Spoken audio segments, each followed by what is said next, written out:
Welcome to episode 30 of Sports Stuff Hub Live. We are enjoying a nice, sunny, beautiful day here in Seattle. Not normally like this in April for us, but I'm going to take it. We're supposed to be hitting 70s up to even 80 this coming week here in Seattle, which is, again, kind of shocking for this time of year. Major feedback. That's fun. Let me see. Does that fix anything? I got some new equipment, which I don't hear any feedback on my end.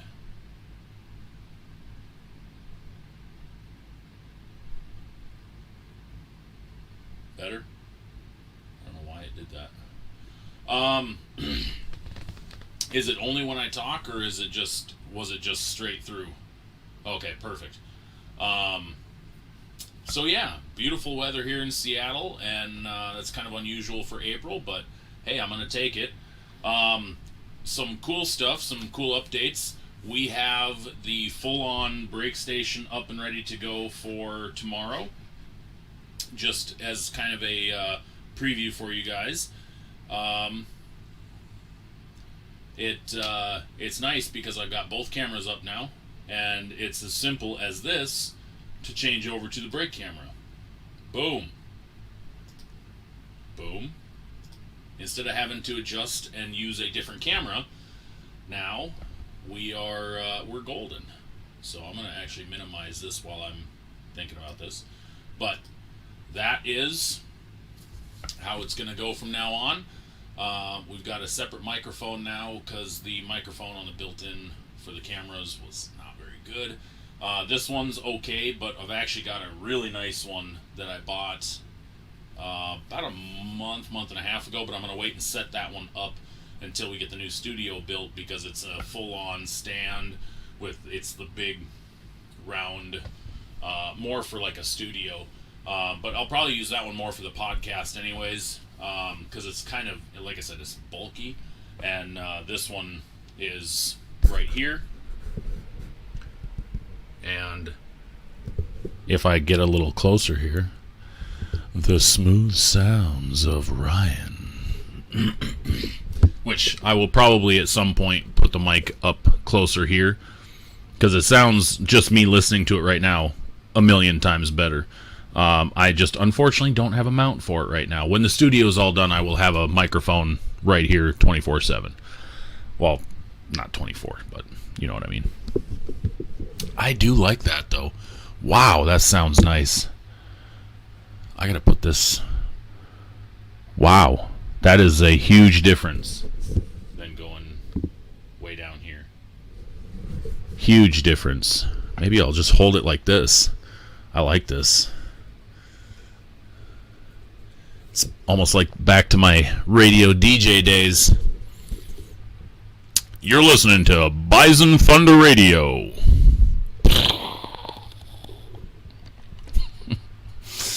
Oh, man. So, not a lot of NFL drama over the last week, but Sports Card World, we all saw Select Football hit the market last week and just took over everything. The amount of people scrambling to get Select Football right now is ridiculous. What was a $1,450 box for pre-order with most retailers is now up to $2,000 a box at several, and it's gotten absolutely ridiculous. I think the product is fantastic. They knocked it out of the park this year, especially with adding the fourth tier. Before, we've always had concourse, premier, and field level. Now they added club level, and they did a great job with it. I picked up a box at the last card show this last weekend, and I couldn't not rip it. It's too nice. It was too tempting. I couldn't sit. So I ripped it. And it was, there was nothing huge, but it was fun, and it's a good looking rip. I did pull a Joe Burrow silver. I don't think it was concourse. It might have been club level. I don't have it next to me right now. But there was like 3 Joe Burrow rookies in it, 0 Herberts, a Tua, 1 Hurts, and 1 Love, but 0 Herberts. And I made a comment today on Twitter. One of the things I'm noticing with Select is it's heavy one way or the other. It's rare that it does both ways with Herbert and Burrow. You're either getting like 2 to 5 Burrows per box or 2 to 5 Herberts per box. There's no middle ground. And that's what I've been noticing anyways. I've easily watched 100, anywhere from 50 to 100 boxes being ripped. And it's such a fun product. I really enjoy it. And a lot of these boxes are just absolutely loaded. And when I say loaded, I mean colored parallels. So many low numbered parallels, even the autos and stuff. You're seeing a lot of stuff that's under 99, and it's a lot of fun to see. I have really been enjoying watching everybody else's box rips, which is then getting me hyped for tomorrow night. We have 2 boxes of Select football to rip tomorrow night, a box of Prism basketball, a box of Tribute baseball, and a box of Contenders Optic football, all this year's product. And all of it is looking fantastic. I went to Collector's Corner Northwest the other day. Kind of went a little overboard on Optic Contenders. Ripped more than I should have. But it was a lot of fun, and I loved the look of the product. Because it's not like, I'm not usually a Contenders chaser, and part of that is because it's so ridiculously base card heavy, and it's just the same crap over and over again, and you're really only chasing the hits there. The parallels are few and far between. The inserts, to be quite honest, suck. And then you get like 5 autos in the box, and 4 of them end up being trash, and 1 of them ends up being on card, and 9 times out of 10 it's a bad auto. I finally did get a 2 out of regular Contenders though. But Contenders Optic, we've had this discussion before. I'm a color chaser. I like the parallels. I like grabbing all those low numbers and the neat inserts that are low numbered, and the silvers and the hollows, or whatever you want to refer to them as. So for me, Contenders Optic is a home run, because that's my type of go-to product where I have a lot of fun. Even if it's a smaller amount of cards you get in the box, you get 8 cards in the box, 6 cards in the box. Here, I got it sitting right here, actually. Our break for tomorrow.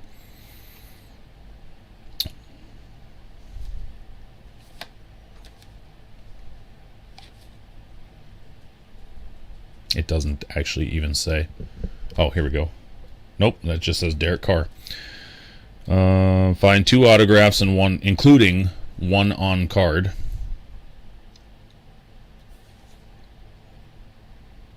But it doesn't say how many cards in a box. I believe it's 6 though, because you get 2 autographs, 2 base, a parallel, and an insert or parallel. So 6 cards in a box. And to me, because it's parallel heavy, that's the chase obviously, it's a fun product to me. And so, like I said, I went a little overboard, and I ended up hitting a Tua auto out of 75, and then a Chase Young auto out of 99, and then a Tua parallel out of 199. I think a Clyde Edwards-Helaire numbered out of 199. But either way, I hit some pretty good stuff out of it, and it was a lot of fun. even though I spent more than I had planned to, it was kind of one of those things where the deal that I got was like, okay. Shout out to Collectors Corner Northwest on the hookup. That's what I'm talking about, Tony. See, big fan of Contenders Optic. Same here. Yeah. Taylor, have all the spots sold? No, we're about half. A little over half on Contenders Optic. Most likely, I kind of figured with the rest of it. I knew Select was going to sell fast, but I'm kind of anticipating a big push the last day. A lot of people don't like buying into breaks early because they don't want their money tied up, and I'm okay with that. I don't mind if they wait. A lot of what sold so far was mostly people who never broke with me in the past. So a lot of my longtime guys that I had from when I was breaking a few years ago haven't even jumped in yet. So I'm sitting here going, well, we sold out all the Select. Now, I do have some more product coming, well, tomorrow and Friday. So I'll be loading more breaks for next week's breaks on the website on Thursday. I'm not going to get any basic Select again because that is going to be ridiculous. There's no way in hell I'm going to pay $1,600, $1,700, $1,800 a box and try to sell those breaks. That's not the point of what I'm trying to do. Yeah, that's just no bueno. Did Prism sell out? No, Prism is about a third full right now. And again, I know a bunch of people that hadn't bought their spots yet who messaged me and said that they were going to be in, so I'm not worried. Either way, we're good. So, but we have things like Origins coming out tomorrow. That's a fun product. I'm looking forward to that. Select H2 Hybrid comes out Friday, I think, which will have the discos and stuff like that in it. So that'll be fun. I'm going to try to get my hands on a couple boxes of that because, hey, if we can do a little bit cheaper Select break, even though it's the H2 and probably less cards per box. Actually, you know what? I'm going to look it up. I got a computer sitting right in front of me. I might as well use it. Sorry, I'm watching the Mariners game at the same time as this. They had a doubleheader today. And props to them for taking down the Orioles in extra innings.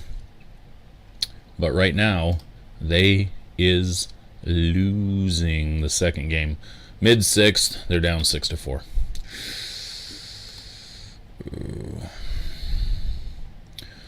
Oh, let's see here. Select H2. Looks like they're going to ship my order tomorrow. I'll see it Friday, so it'll be here in plenty of time to break on Wednesday. So that means I can put that on the website on Thursday to start pre-selling spots. So a box is 6 cards per pack, 24 packs, or excuse me, not 24. 6 cards per pack, 4, I keep 4 times 6, 4 packs per box, so 24 cards, whereas the hobby are 5 and 12. So significantly more cards here. 2.5 times more cards in the hobby box than H2. So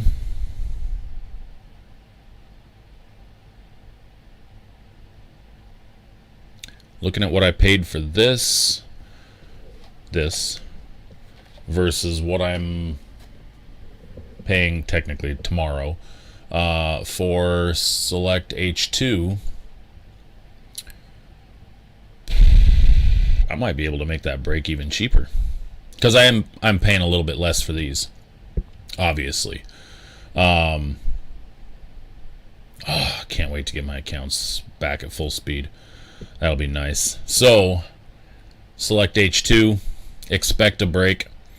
Origins basketball, I'm going to run one. I am getting my hands on another Optic Contenders, which I think is going to be a big product for breaking. It's going to be a lot of fun. I'm trying to get my hands on a full sealed 10-box case. And if we can get a full sealed 10, yeah. It's just, I doubt it's going to be $14 per spot unless I can get a really good deal on that case. But anyway, we are going to have a lot of fun tomorrow. I'm going to go live tomorrow about 4 o'clock Pacific time is when the camera is going to go on. And we're just going to break as we go. And hopefully all the spots get sold out before I go live tomorrow. That's the plan. And as long as that happens, we're golden. We can fly right through all 5 breaks. I can give some packs of Bowman First away. And it's going to be a banging night, I think. Just to give you guys a little bit of heads up on... Uh-oh, hang on. There we go. Just to give you guys a little bit of heads up on how this is going to look. I kind of showed Shane to start because he was the first in the room tonight. But... boom!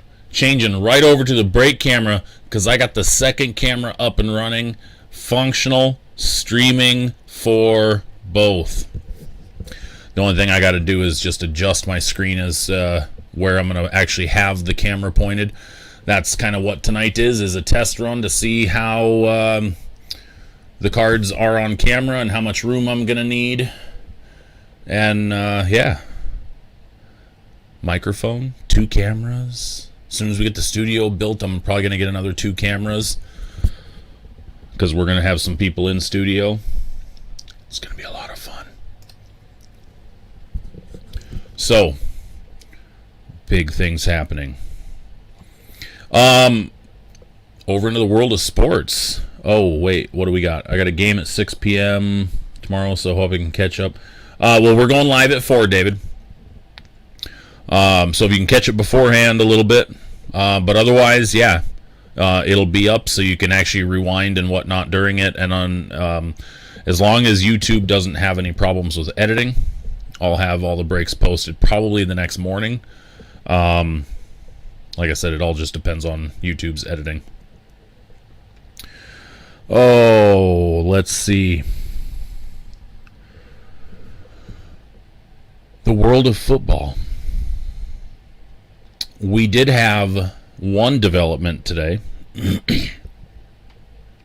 We did have a former Pittsburgh Steeler that will not be returning.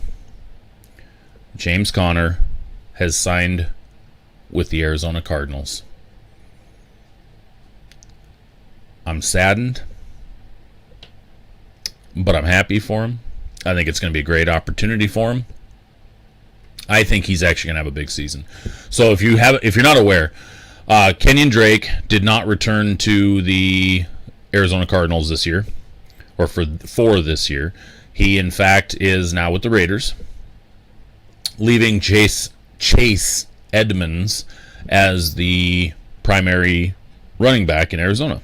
So they had some room. James Conner has passed all his physicals, signed with the Arizona Cardinals today, which could bode well for him because I believe his biggest season of his career was in 2018. The running backs coach that was with the Steelers at the time is now the running backs coach for the Cardinals. So, good pairing. James Conner might be worthy of RB1 in your fantasy leagues. Just saying. Just saying. As a guy who likes to think he knows quite a bit about the Steelers, I probably really don't, but I like to think I do. James Conner is actually a stud. there's no argument about him not being a stud other than the fact that he's been hurt a fair amount in the last couple seasons. And if he can stay healthy, he's good. Last year, Steelers had a horrible offensive line issues. I wouldn't put what happened with him last year on his shoulders at all. That pure was offensive game plan and offensive line issues. Purely. A couple more of the comments. Totally didn't even know Connor was a free agent. Correct. He was on the open market. Same with Juju. Juju obviously re-signed. That was actually kind of tough to say. Juju actually re-signed with the Steelers already. James Conner was a free agent. And I don't believe I even heard any rumors of any deals that the Steelers even offered for him to come back. He has literally just been kind of shopping for a home since free agency started. Dogecoin baby, says Zeus. Absolutely. I've got about 3,000 shares that I bought right as it hit 1 penny.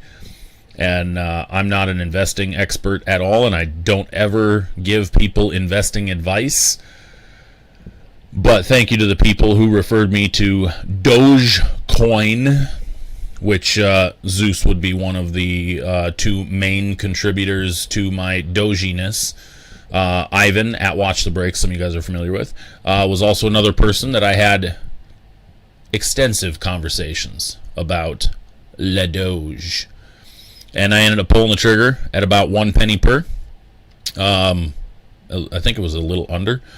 And I bought 3,000 some shares.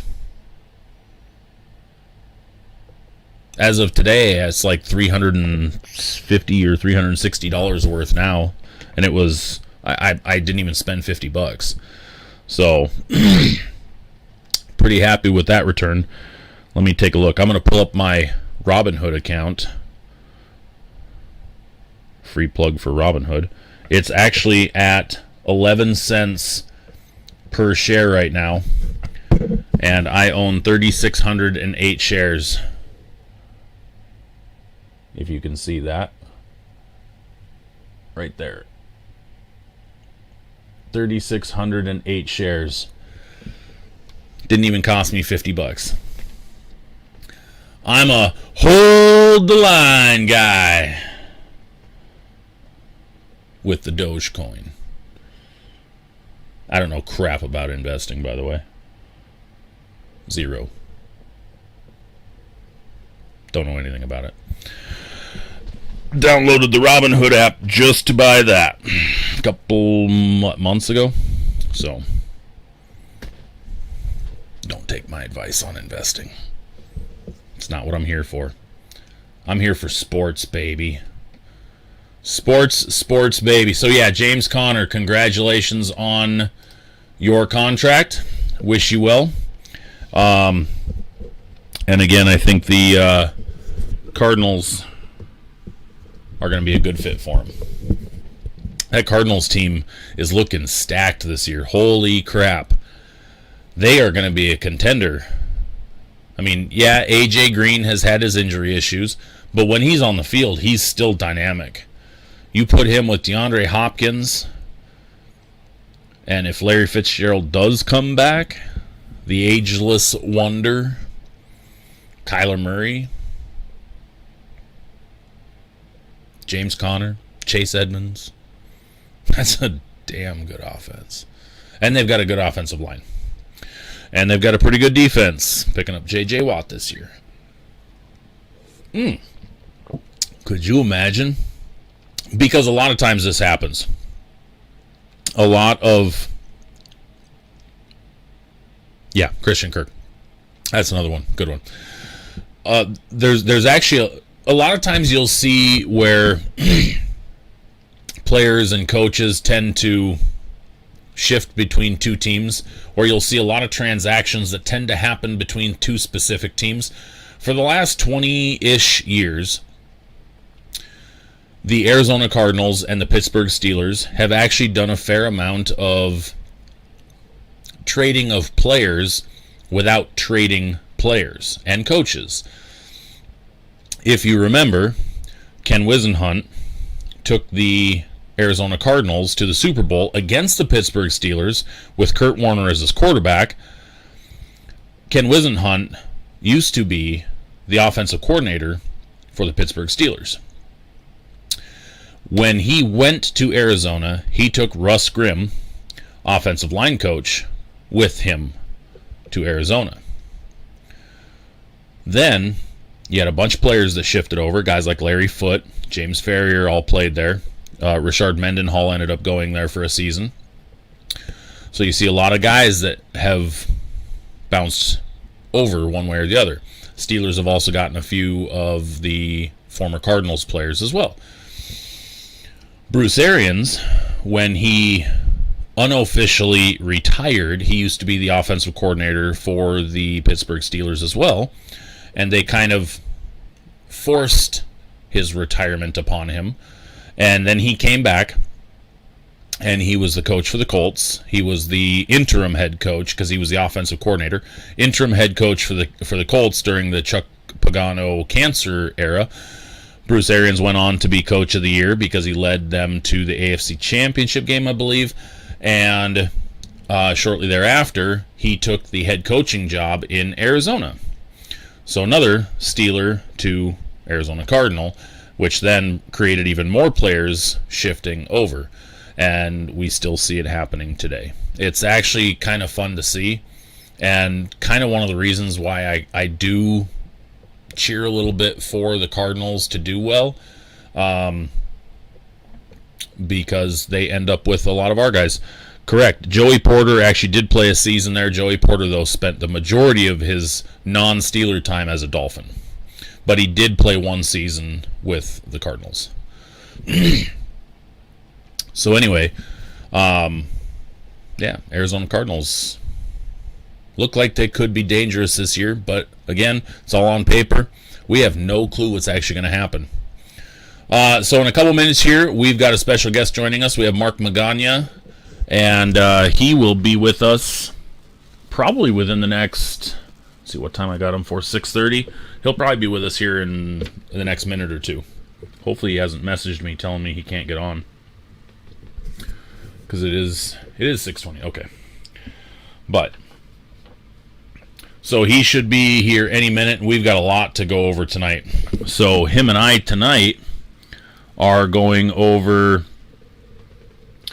the San Francisco 49ers and what they're going to do at number 3. And then whether or not Sam Darnold can succeed in Carolina now that he's been traded. And then we're also going to discuss what the Falcons should do with their number 4 overall pick.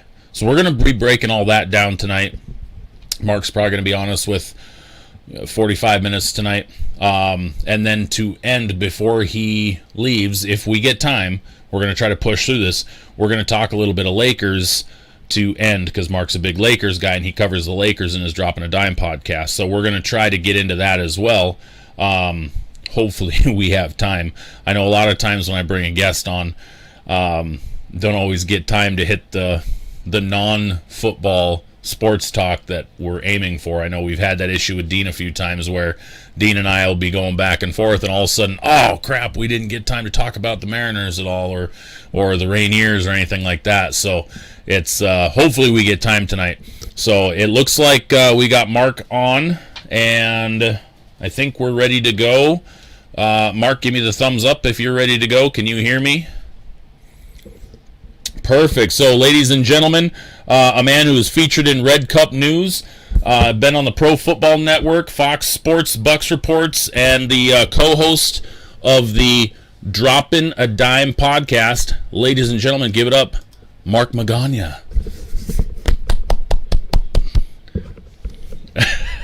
I do my best, sir. I got to hold my microphone, though, because I've always had my microphone set way down here, and I never really paid that much of attention to it. And then when I was screwing around as I got going live tonight, I picked it up, and I was like, ooh, sexy voice, Ryan. And I was like, I like this. So I need to get a mic stand because this sucker from now on is going right here. That looks really bad on camera.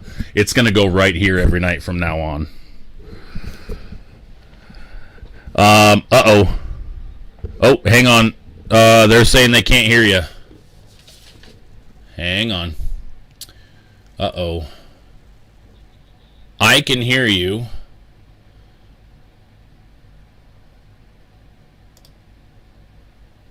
They are saying they cannot.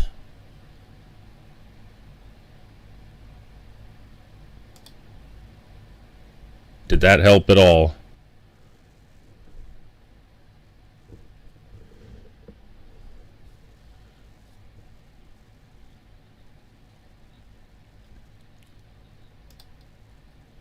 How about that, guys? Can you hear him now? Hello. I could hear him just fine, but apparently our audience at home could not. Testing. Okay. One. We're good. They can hear you now, Mark. Okay. Cool. So, hi guys. welcome again, Mark. Thanks for joining me tonight. How's everything going down there? Thanks for having me on. How's everything going down there in beautiful Southern California? Yeah, good. We had a little overcast and a little bit of rain today. So, California folks were like, what's going on? Like, this is easy. Why is it not 76 and sunny? But it's a nice change up for, I love the rain. We don't get it. Obviously, we don't get it that much. So it's nice to have it though. And busy day, but nothing out of the ordinary. What about yourself? Getting ready for the break? Man, I've been watching. I've been seeing your posting about that. Absolutely, getting excited. Yep. Tomorrow night's the big relaunch. I've got everything all set up. I got both cameras now. This camera that you're watching me on is actually my new HD camera that I bought, an actual video camera. Okay. And then I've got the webcam now as the brake cam. So I've actually got that all set up. So hopefully things go off without a hitch. Yeah. So no, I'm looking forward to it. It's gonna be a lot of fun. I'm sure I'll be tuning in. What's that? Yeah. No, I was just saying I'm looking forward to tuning in, checking it out. I've been thinking about getting back into breaks, especially now that you're back. And I think you were the first break I had ever done. And I pulled a Wentz rookie. I bought a couple spots. It was years ago. But anyways, yeah, I'm looking forward to seeing it all happen again. I believe that was Phoenix football. That was the first Wentz autos and RPAs that I had pulled, and I'm pretty sure you had the Eagles in that case. Yeah, I'm pretty sure. Yeah, I'm pretty sure it was. And the Prism. Yeah, we did do a Prism as well. Yeah, I know I had bought the Bucks in them because I had a couple numbered of the Prism. I think I have a Mike and some other stuff. And I remember you had the Bucks in gold standard that one case, and we pulled that Chris Godwin with that just filthy, disgusting jumbo patch. It was like the 8 patch, colors. Yeah. I was like, Mark, I don't know if I want to ship this to you. Yeah. I had a really good couple of breaks. Whenever I broke, with you, I ended up doing well. So that's why I'm saying I got to go back. You got to give it another shot. So we have to see. I'm sure you're one of these days watching the break. Yeah, I'm looking forward to it. It's going to be a lot of fun. Obviously, a lot's changed since then. Obviously, number one thing that's changed has been price. We're not doing full case breaks like we were before because quite literally. That would cost everybody 5 times, 10 times what it's costing now. But on top of that, getting the product is just such a beast right now. Right. That's what I've heard. Yeah. I don't get cases ever. And so it's like if I ever do get anything wholesale wise, it's like a box, and it's like awesome. Yeah. Wow. Yeah. I know the market has changed immensely. I know we were talking about it the other day too. Pops are another huge, thing right now, and Pokemon cards, like everything collectible, it feels like has gone up. Well, a lot of things. So that's it's pretty, especially being a collector, you enjoy it. Like you said, it does hurt a little bit once you get into the side of it, but what'll happen is fun. Yeah. And Pops, been doing those for years, and they've really taken off again. Yeah. And it's funny because some of the stuff that I had from 5, 6 years ago that was $10 pops back in the day, they're now Yeah. 40, 50, $60. Yeah. So it's kind of like, oh, Yeah. crap. Okay. Yeah. Yeah. Exactly. Now they're saying they got echo from me. Uh-oh. Man. Killing me. Hang on, let me I wonder. change over on this real quick and see if... Nope, that's not it. Just give me 1 second, and I'm gonna try to fix said Yeah, echo. no worries.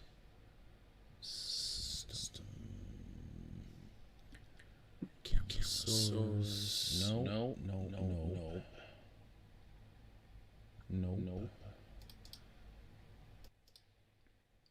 How about, are you guys able to hear me? Does that help? Can you guys hear me? Because I can hear you, Mark, and I know you can hear me. I can tell because I can hear it in my... But can they hear me? Better. Okay, perfect. Okay.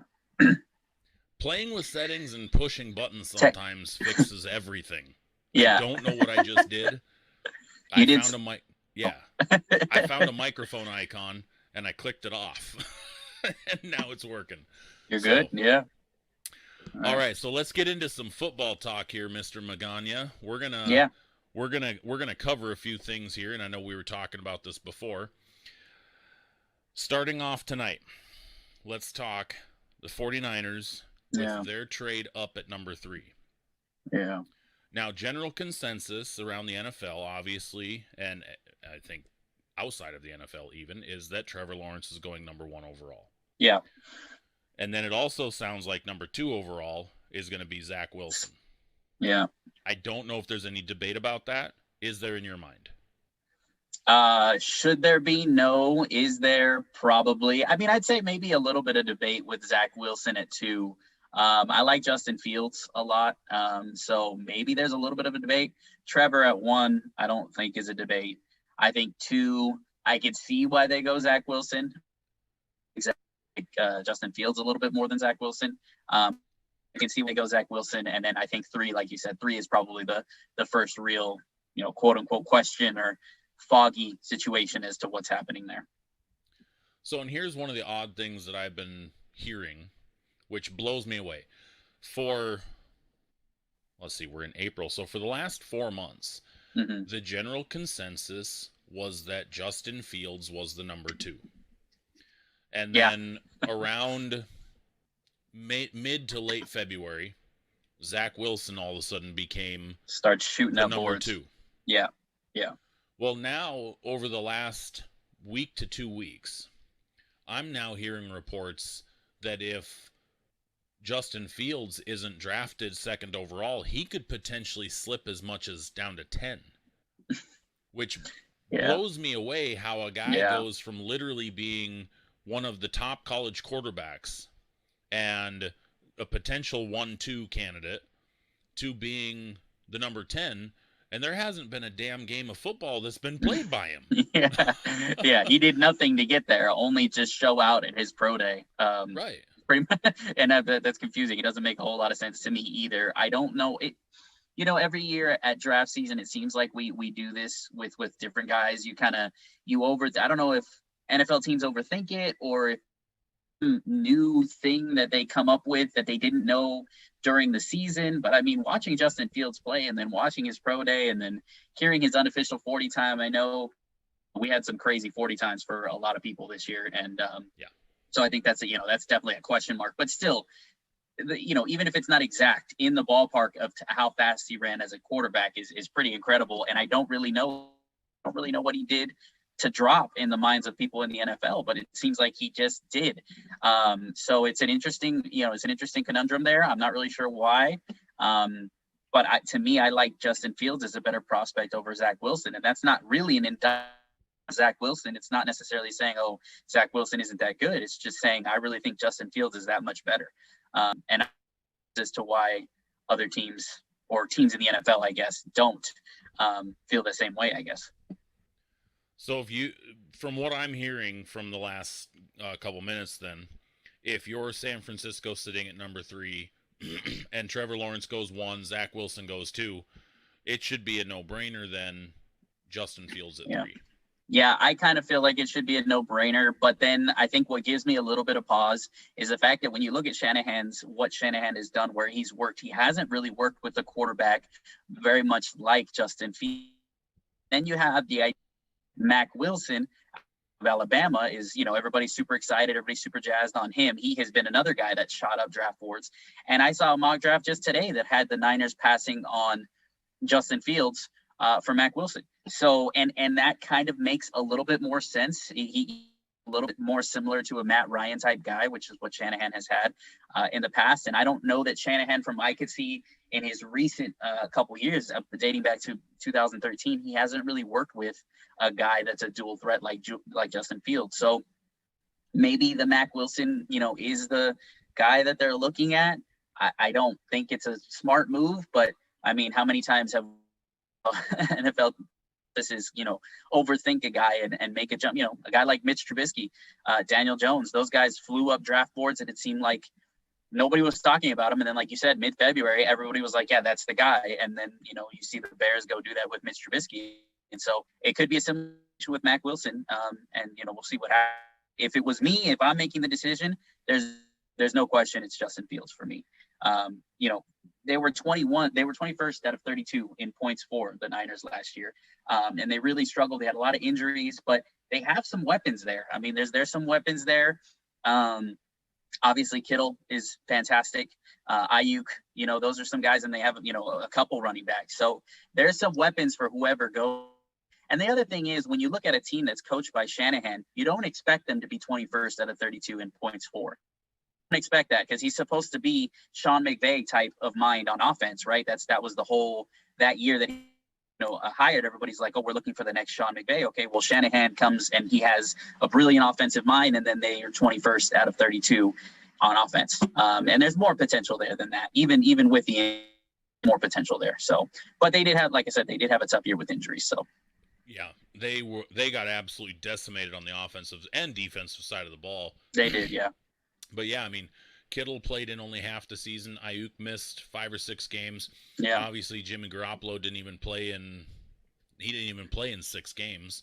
But yeah, it seems to me, and that's one of the things that I've been noticing with Kyle Shanahan's offense as I'm going through and looking at all the different stuff. They're talking about how, he'll sometimes run some read options and stuff.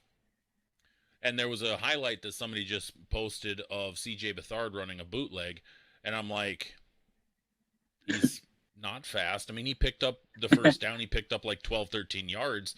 But, I mean, imagine a Justin Fields, imagine a Trey Lance taking that. I mean, Trey Lance has taken that to the house. Right. He is by far the fastest quarterback in the first round consideration for the draft picks.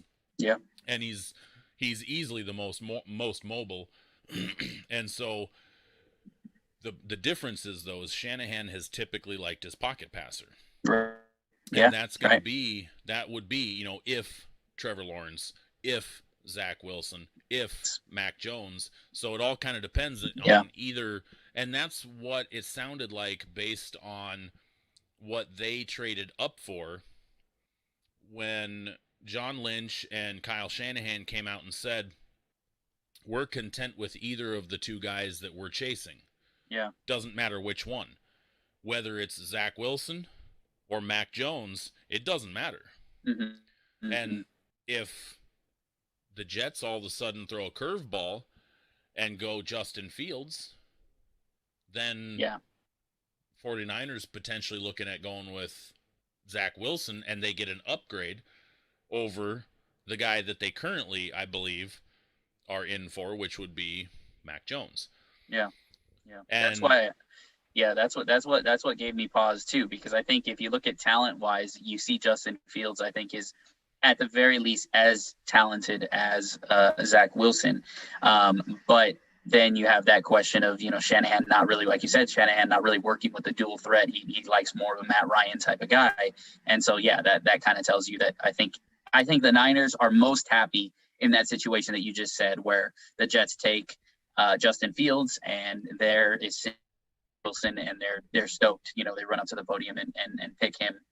I think that's the best case scenario for them. But I mean, they weren't in bad position last year. I mean, 5-7 at one point, and then 3 straight losses to the football team, the Cowboys, and it, they weren't doing horribly. Just the injuries derailed them. But I think everybody has given them a little, that they've had over the past couple years. But I think that the time is out, I think, for them, and I think John Lynch has done a really good job, and I think Shanahan has done a decent job with what he's been given, but they really do need a slam dunk here, and that's why I think if Zach Wilson's there, that's great for them. But I mean, man, if it's Matt ends up being the guy at 3, the way we think it's going to play out, that's tough. That's real tough, especially if they pass. Like I said, that would be assuming that they would pass on Fields. That would be a tough situation for the front office and the head coach, because I think next year, if we see a similar type year to what they had this year, injuries or not, I don't know that he can survive another year like that. Well, and my curiosity with the 49ers for this year is going to be how they handle a new defensive coordinator and a new offensive coordinator, because both Salah and LaFleur are gone. Mm-hmm. And so that's going to end up putting more on Shanahan's plate. Mm-hmm. I haven't even seen who stepped into the DC role for the 49ers, but I mean, Salah was good. Yeah. I mean, he completely changed their defense over the last couple of years. Mm-hmm. And that's some big shoes to fill. For sure. And that's why it's a tough position that they're in at 3. It really is, because especially with the Jets, making the trade and moving Darnold, then it became a lock to take back, and that just made it that much tougher for them to kind of make that. But who knows, maybe if comes around and Trevor is gone and Zach is gone, maybe they move back a few spots for somebody who's super sold on Justin Fields. Somebody that's like, hey, we need a Justin Fields, and they trade up. I don't see, even no matter what happens with 1 and 2, I don't see the 49ers trading out, though, because they traded up to get it, and they paid a lot for it. Yeah. So I don't really see them trading back down. Yeah. I mean, the one thing I will say, would probably be one of the most glorious scenes ever to take place at an NFL draft is if the Jacksonville Jaguars put their pick in and they take Kyle Pitts number 1 overall, or Jamar Chase 1 overall, and Gardner Minshew walks out with his denim shirt buttoned all the way down and that glorious mullet that he has, and Urban Meyer walks out, and Urban Meyer now has a big handlebar mustache, and he's grown out a mullet, and those two start dancing on the stage and give Jamar Chase or Kyle Pitts a big hug and welcome him to Jacksonville. That would be epic. That would be elite level trolling there. I don't think Urban Meyer would do it, but I 100% think that Gardner Minshew would do that. Oh, Minshew would absolutely do it. Pick. Oh yeah, no question. Yeah. He's all about that kind of stuff. You get the vibe that he buys into what his image. He's all for it. Oh yeah. Did you see his Instagram the other day? That photo shoot that he did? I did see the photo. Yeah, I saw the photo. But did you read what he posted, what he said about his style change? I've got to find this. Oh my God. It was the funniest thing. I read this to my wife last night, and she was like she saw I showed her the pictures, and she's just like, what a clown. And I was like, no, you got to listen to this.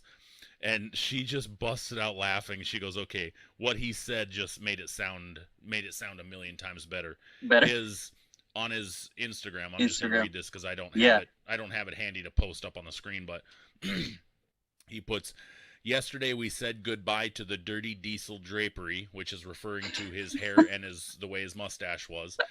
And he said, which for raw power was second to none, obviously. But we say hello to the more refined platinum, power, pelt.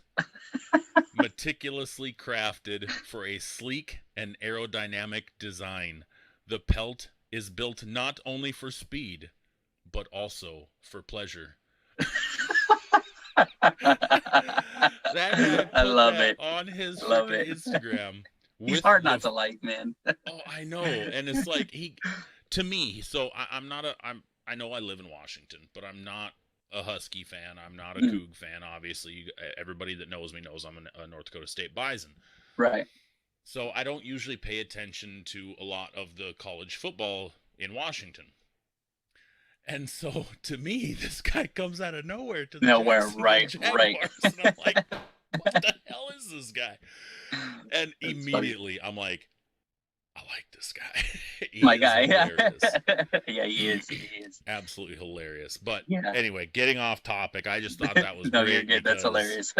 because that photo shoot Mm. is epic level, and I just think that would be amazing if the Jaguars go elsewhere with number 1 and he comes out on stage to either announce the pick or welcome the pick.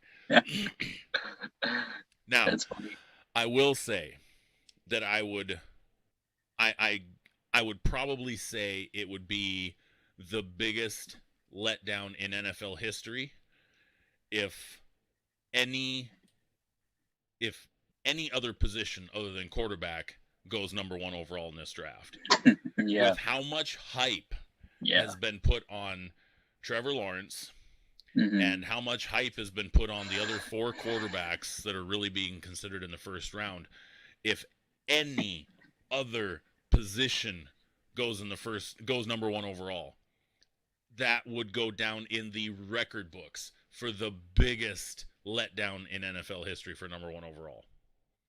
It would. Yeah, it absolutely would. And, it would, if it does happen that way, it would kind of suck for the player that gets picked number 1 overall because, it's an exciting time for him. Everybody's like, well, where's the quarterbacks? Right. But, no, I mean, do you think, I don't, man, if the Jags pass on Trevor. Now you're even like, oh my gosh. I cannot believe that a team would do that. And honestly, with as much as I like Trevor Lawrence as a prospect, I really like him. I think he's fantastic.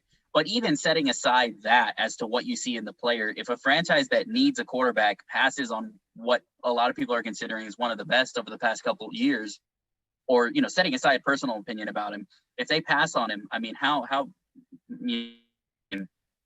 yeah, it's not happening. There's no way they pass on him. It's just not happening. Everybody's mind would be blown. Can you imagine I wonder what the odds are for like betting on something like that? Like, hey, the Jags pass on a quarterback. I'd be curious to see what Vegas has the odds at for something like that. But I doubt it happens. I would have to say that it would be reminiscent to the Andrew Luck number 1 overall odds. Mm-hmm. I can't see Vegas. There can't even be a bet. I don't believe Vegas would pay that out. Yeah, right. The only bet I could see would be is against him being the number 1 overall. Oh yeah, no, and I wonder what the odds would be against him being the number 1 overall. I wonder what the payout would be if you bet the anybody but quarterback or anybody but Trevor, if that's a bet, either one of them. I'm sure they would pay out. Yeah, I'm sure it would pay out insane. I'm sure it would pay out insane. But it's been like that. It's been $1 down. Past couple. Right. Yeah, I might as well.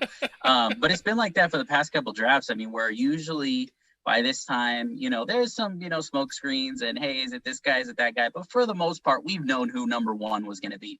Number 1 is usually pretty straightforward, Yeah. So, we knew it was going to be Kyler last year.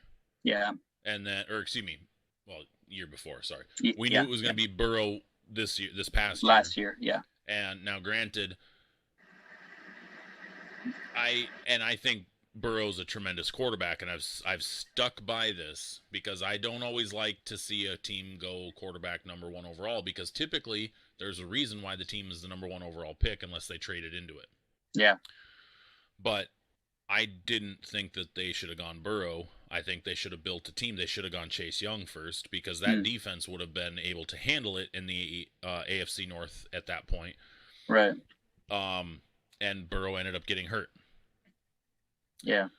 So if the Bengals had drafted Chase Young last year, they could have then gotten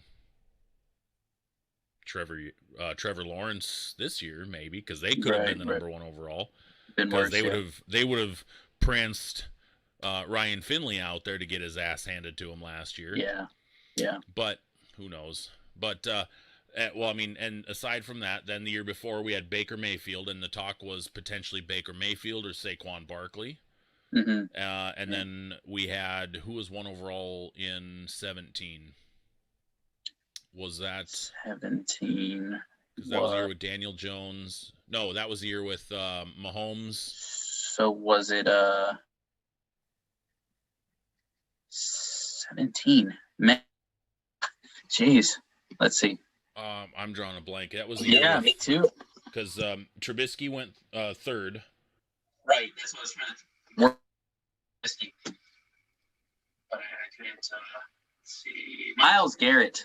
Miles, that's right. Myles Garrett. Miles Yeah. Garrett in 17, and then 16 was Goff. Goff. So yeah, it's been pretty well known every year who was going to be one overall. I feel like the one that was like relatively late in deciding, compared to the others, was that Baker one. I don't remember the Baker being a super lock until like right up close until the draft. I know there was talks of it, but I don't remember him being a huge like locked in for that position. At least not like this year with Trevor Lawrence. I don't remember it being that. No, it was nowhere near. There hasn't been a lock like this in, like I said, since Andrew Luck. Yeah. But the Baker year 18, it was.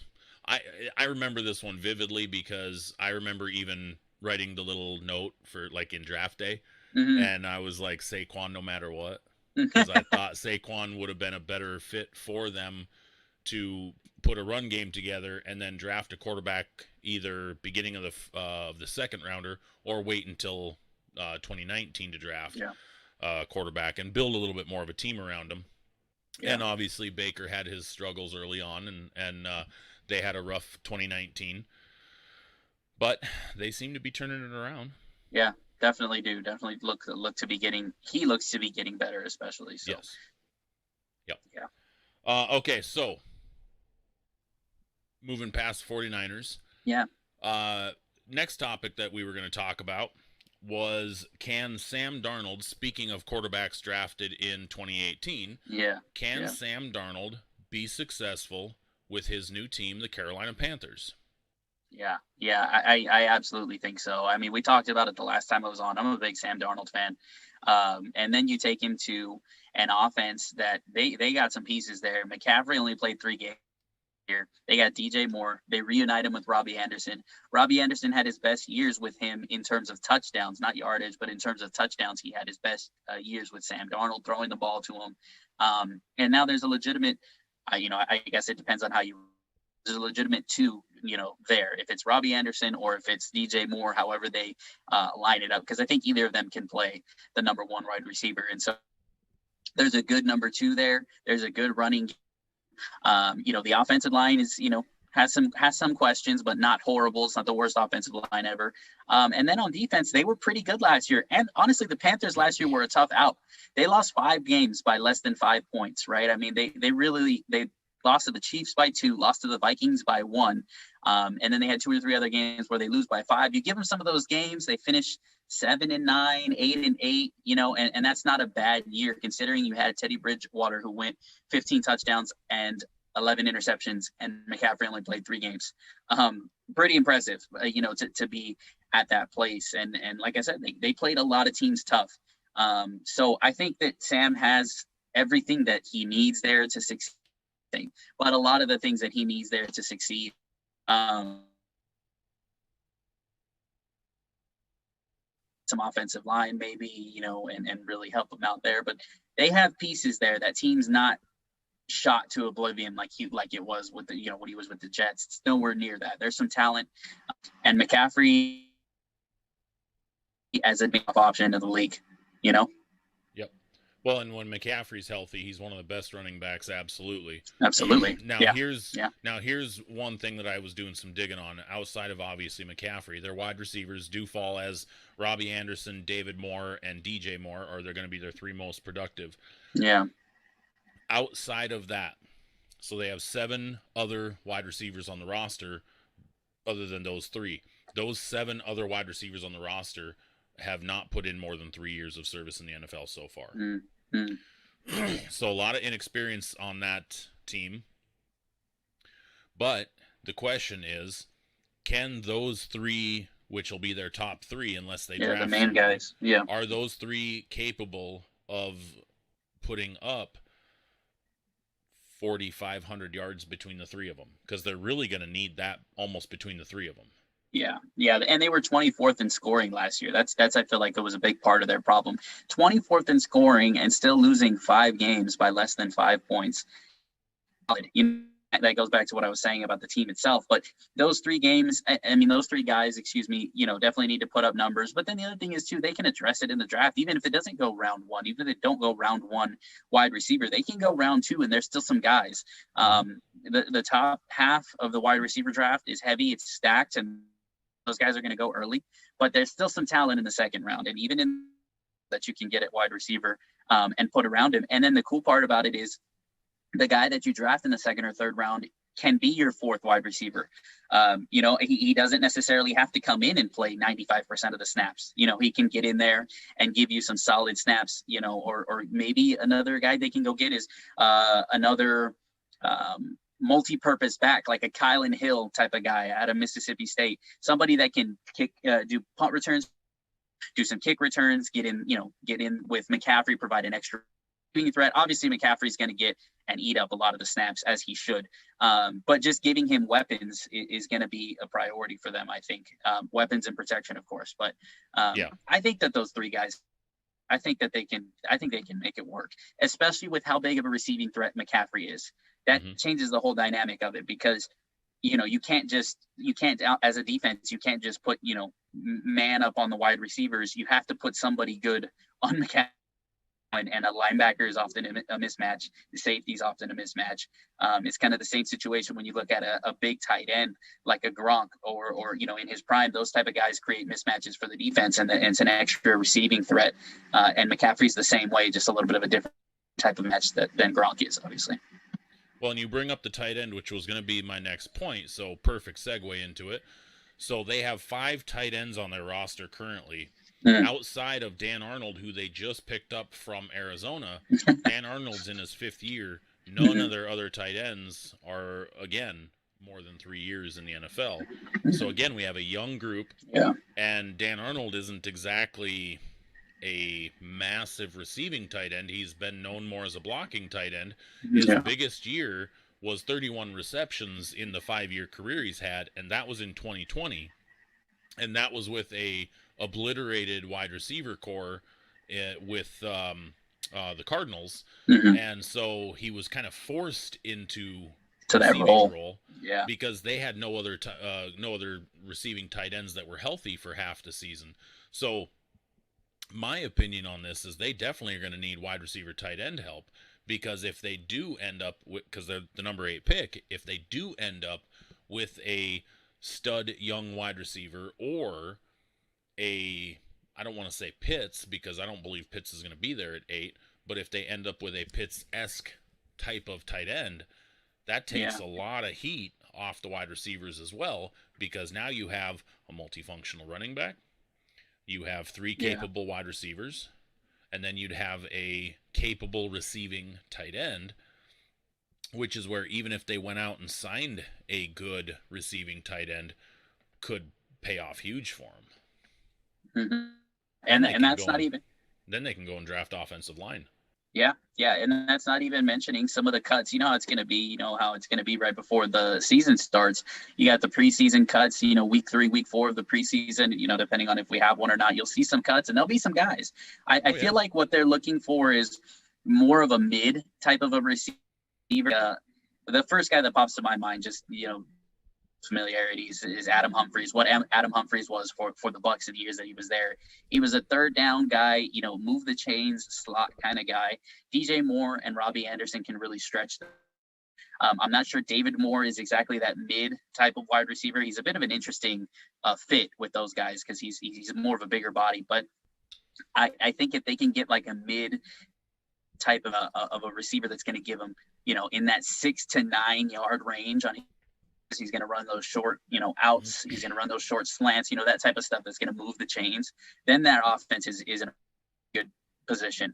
And you never know, crazier things have happened. It could be that Kyle Pitts falls to 8. I don't think so either, but you never know, and if he falls to 8, man, that would be a scary offense. As long as Darnold can throw the football, which, I think he can.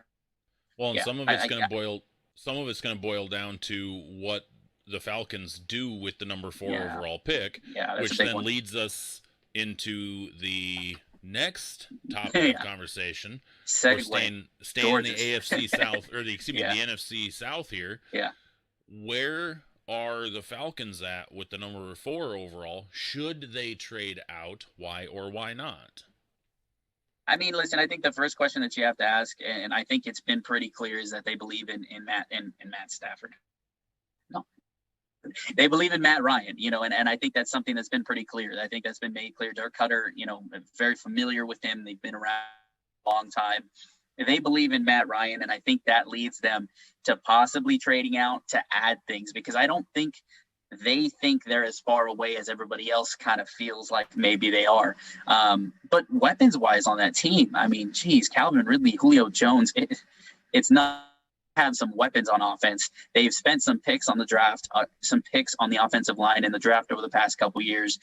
Haven't panned out to the best quite yet. Chris Lindstrom and Caleb McGee, 2 guys that popped to the top of my head there. But I think they believe in Matt Ryan. I think they'll be looking at maybe trading out or trying to. I don't know. It's a mixed message if you draft a backup quarterback there, because he's not going to play. And if you think you're close, then why? And so to me, if I'm the Falcons and I believe Ryan, which I think he hasn't necessarily done anything to not warrant the belief in him, other than he's lost some close games. We're well aware of the Falcons' struggles with giving up leads, but he can still throw the ball. So I think you take what you can get there, because, and this is what we were talking about earlier, because if Zach Wilson's gone, if they're Mac Jones or Justin Fields, and Trevor's gone, of course, and either Mac Jones or Justin Fields are gone, now there's one quarterback left that's in the top, type of consideration with Trey Lance, right? And so who's going to pay a premium, or even Mac Jones if he's still there? But who's going to pay a premium to move up? There might be quite a few teams that are willing to pay that, and then you can move back and really fill a couple holes on that Falcons team, and then you're competing again. And I think that's kind of where they're going. I think that's where their mind's at, but who knows? Yeah, and if they're going to stay at number 4 and they're going to draft a quarterback, then to me it would make sense if they went after a Trey Lance, because then they could let Lance develop for a season or potentially 2. Because let's face it, in terms of contract, salary cap wise, Matt Ryan's salary cap hit is just too big to absorb, unless they're going to do it post June 1st next year, which then his salary cap hit bumps, and I'm going to say this, down to like $21 million if it's post June 1st next year. But if they do that, they still have to pay his roster bonus after new league year starts next season, which is still going to be what, $14 million or something like that for his roster bonus.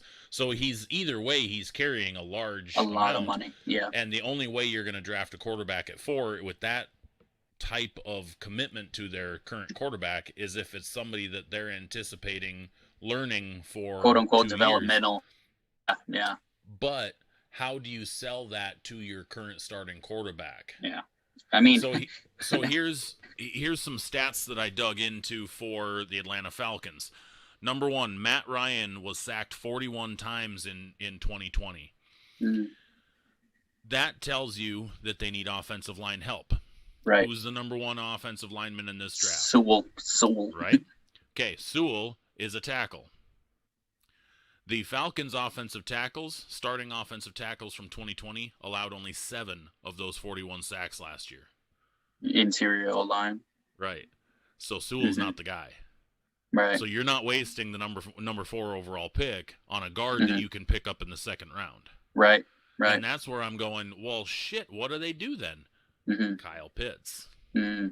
So if they're staying at 4, gosh, I don't see Kyle Pitts staying on the board past number 4. Now, if they trade back, play that team.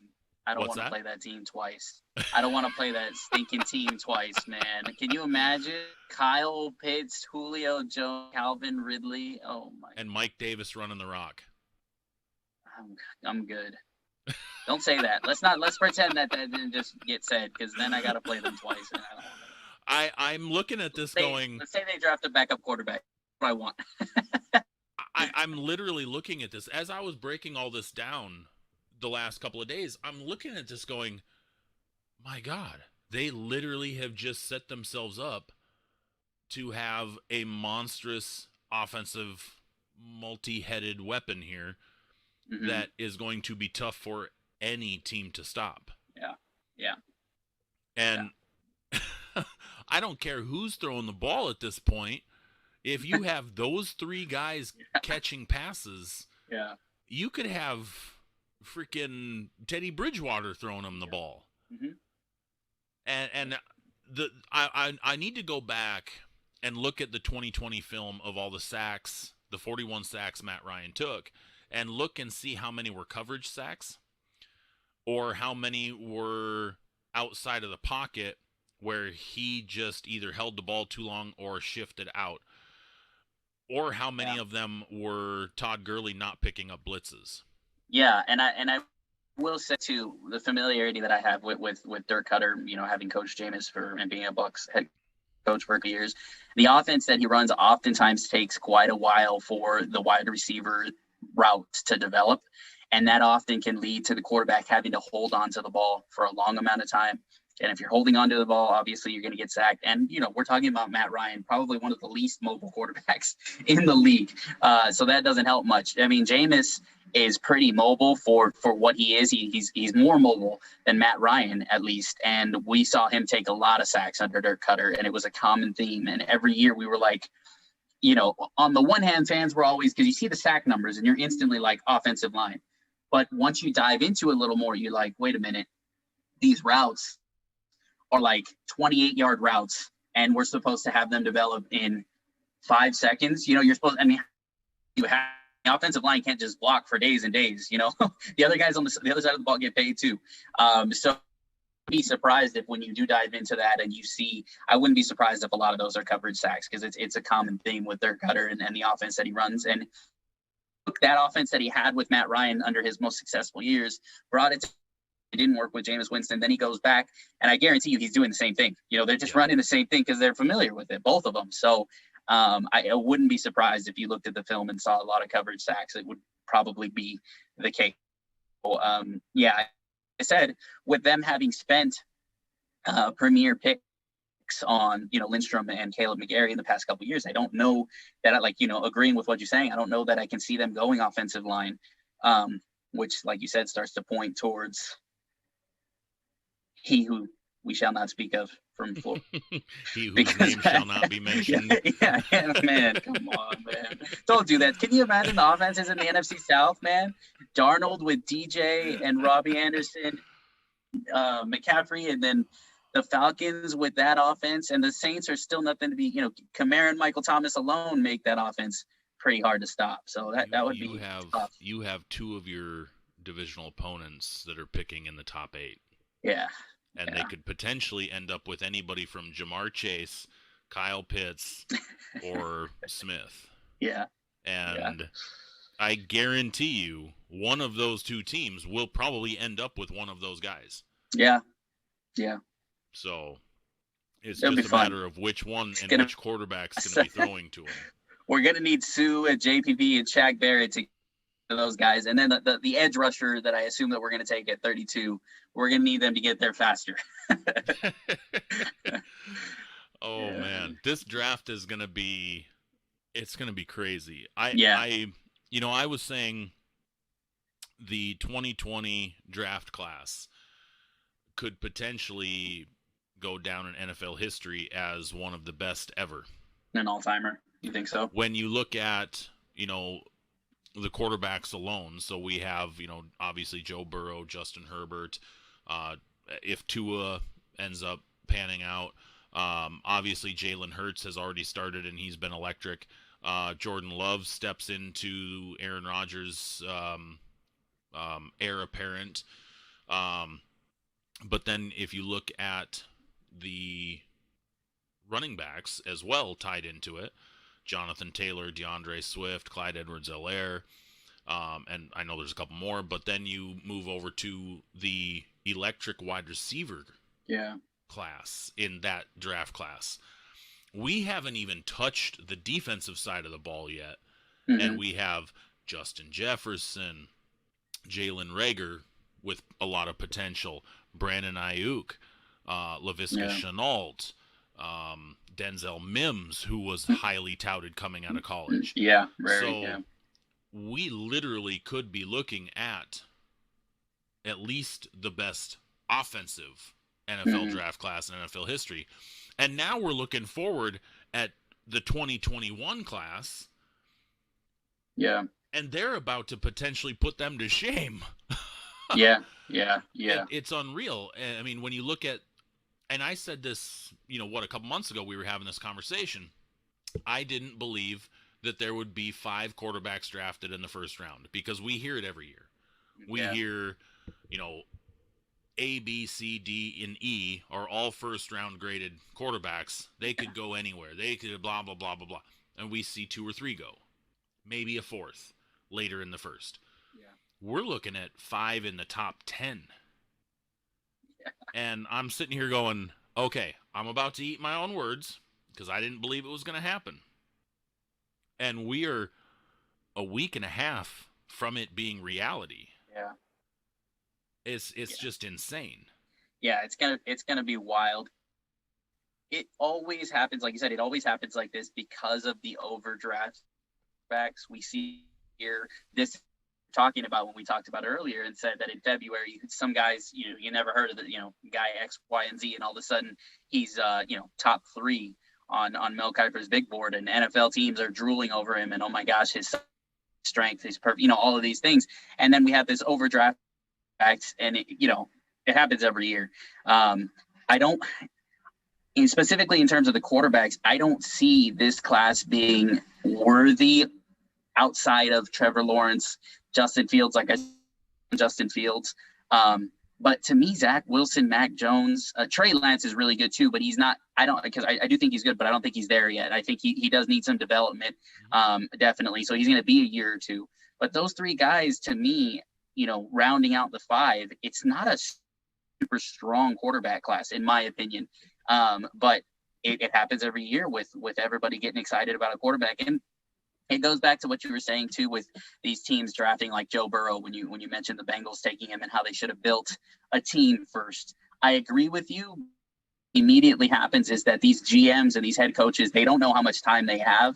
And so they have to go with the quote unquote sure thing, because if Joe Burrow hits, he literally buys that front office and that staff like 3 or 4 years just because that one pick hits. And if you go with the Chase Young and then you go 2 until the next year, you get the pick, but then what if that pick doesn't hit? Now you're gone, and that's 2 years, and it's like the quarterbacks, I feel like, buy these because the head coaches can sell the front office and the ownership on, hey, I drafted this quarterback, but he wasn't quite ready. I'm going to need 2 years, 3 years with him, get him worked into a pro offense.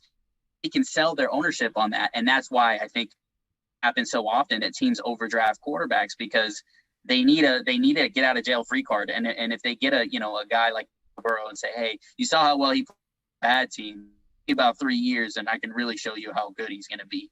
And so that's why I think it kind of happens. But this year, of course, like you said, it is where sudden Mac Jones is being talked about at 3.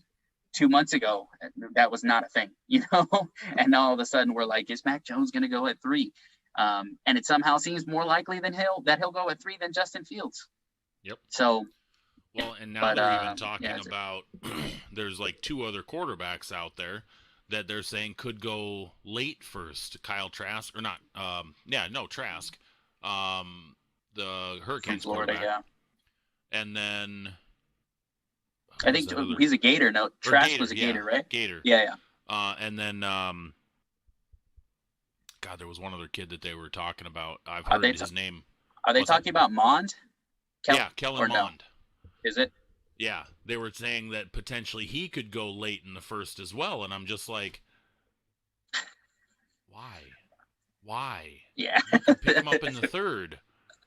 You don't Yeah. have to pick him up in the first. Yeah. Just like Trask, you don't have to pick him up in the first.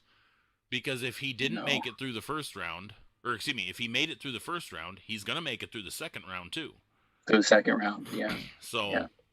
Yeah. you know, now those top 5 guys will not make it past the second round. No. But those tier 2 guys, Trask and Mond and whoever else is up there for ranking in that tier 2 mark, they'll make it to the third round.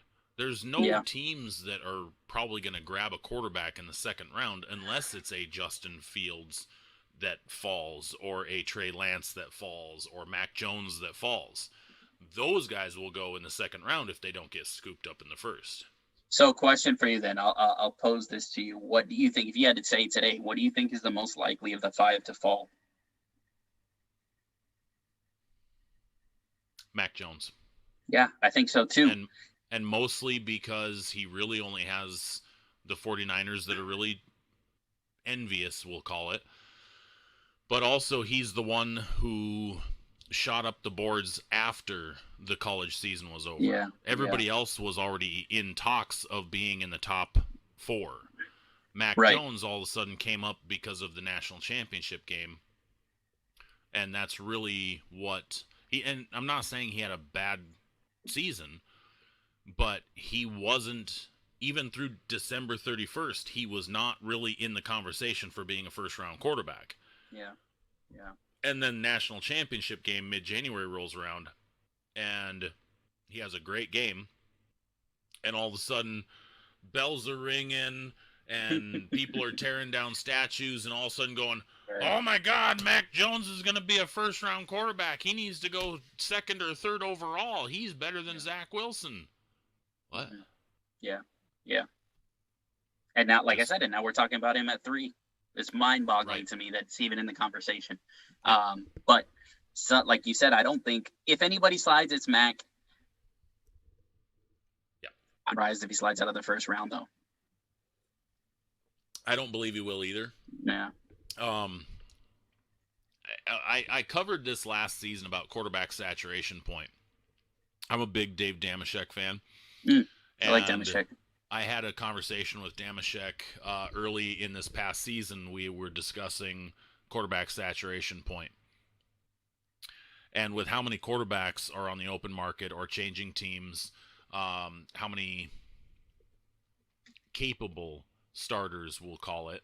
I wouldn't say quality starters. We'll say capable starters. And I rattled off guys that were potential trade material or upcoming free agents was like 29 quarterbacks. And that's not counting the starting quarterbacks that were solid, fixed in their position. Right. And that is where the quarterback saturation point is, when there's so many that you're either going to have an abundance of veterans get cut, or you're going to see the draft stock of quarterbacks beyond 1 and 2 fall drastically. Yeah. Well, we obviously are not seeing draft stock fall. So that tells me quarterbacks that are journeymen are going to get bumped to practice squad or just outright cut. Yeah. Washington went and picked up Ryan Fitzpatrick. Ryan Fitzpatrick, the ongoing joke, is he's played for all 32 teams in the NFL. Yeah. If Washington drafts a quarterback in the first round, what does Ryan Fitzpatrick think? Yeah. If Chicago goes out and drafts a quarterback in the first round, what does Andy Dalton think? Those two guys were brought in under the impression that they were going to be the starter. Significant minutes, yeah. So now all of a sudden they get bumped and they're disgruntled and they want out. And by midseason, potentially get released. I don't think Ryan Fitzpatrick would, because Ryan Fitzpatrick's just he's a stand-up guy. He is a really good human being. Yeah. And based on all the shit that I've seen him go through throughout his career, I don't see him putting his foot down and being disgruntled. I want to be cut. I want to be traded. Blah blah blah blah blah. I could see him, if a Trey Lance or Justin Fields got drafted, or even Mac Jones drafted by Washington, I could see him being, like he did with Tua, very instrumental in their growth this season. But he ain't coming back next year. Yeah. So that quarterback saturation point, I think we've reached it. And instead of quarterback stock falling in the draft, everybody's looking for the BBD, the bigger, better deal. And that's where we're at right now. Yeah. Because the Jaguars had Gardner Minshew. He was the next big thing after the 2019 season. Yeah. And this year, he couldn't string wins together. He also got hurt, and they ended up with the number 1 overall pick. Now, let me ask you this. If Jacksonville had not secured the number 1 overall pick, and they weren't in the Trevor Lawrence lottery, would they draft a quarterback? I would hope. I mean, I Minshew's fun and everything, and his persona and everything, it's a blast. But outside of that, I mean, I didn't see, even when it was, Minshew mania, he was fun, tough, running around, making plays. He had a couple clutch moments. I didn't see a franchise guy, and that's the thing is, when you're looking at quarterbacks around the NFL, you have to analyze whether they're franchise guys or not, and there's not a lot. It's literally a swing and miss on it. Take a chance on this guy, hope he's a franchise guy. If he is, I got a 10-year job. If he's not, I'm going to get fired in 3.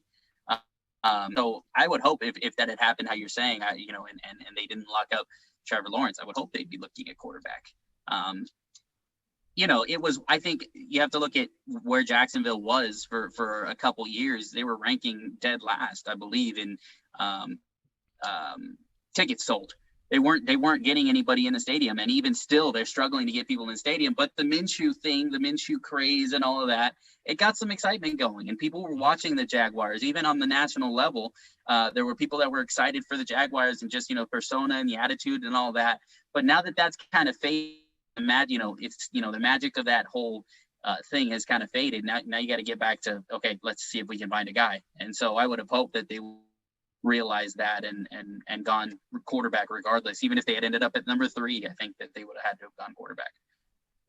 I would have assumed so. Yeah.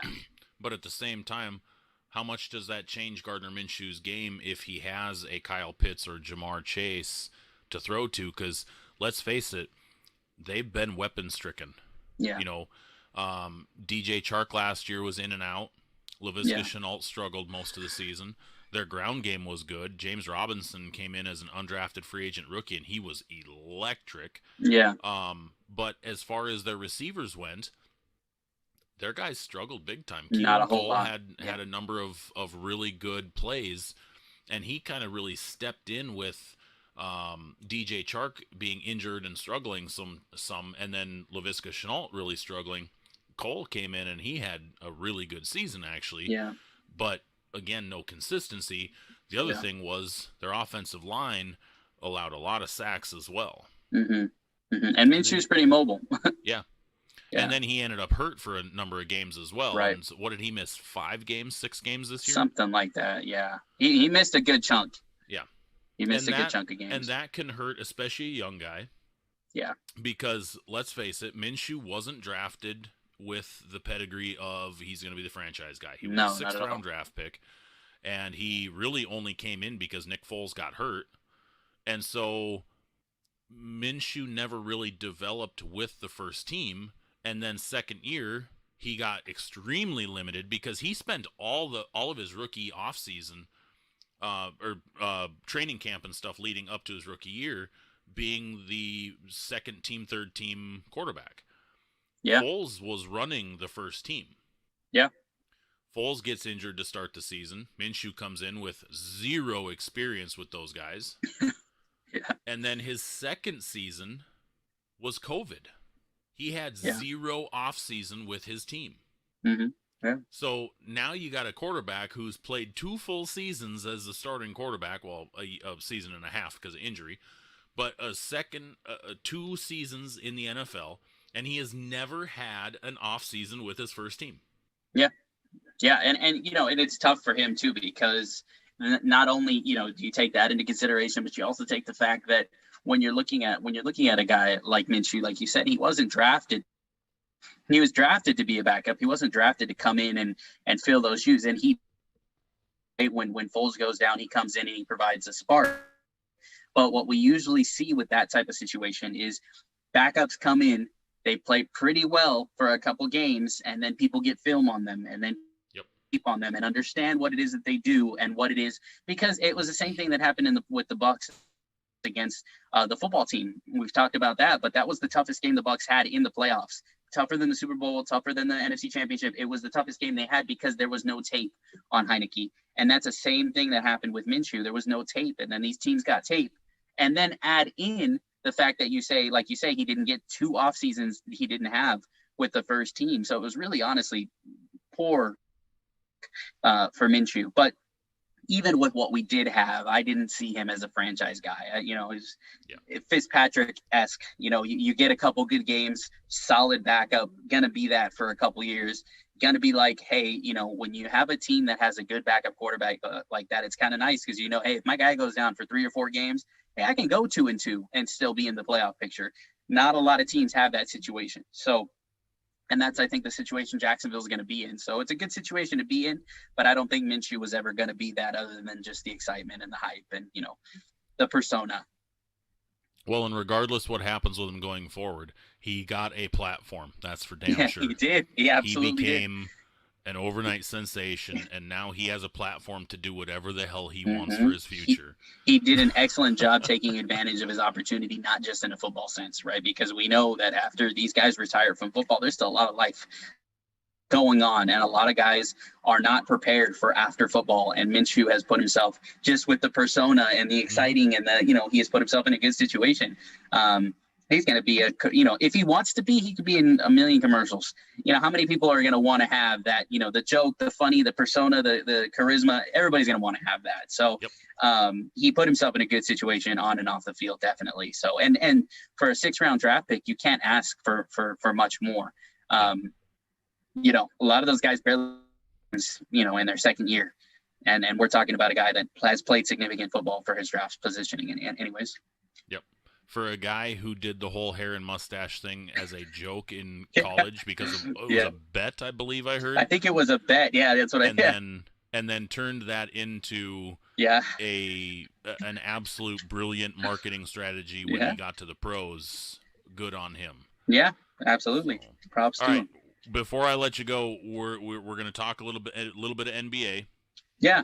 I don't often get off platform, but I know we've had this conversation a little bit before.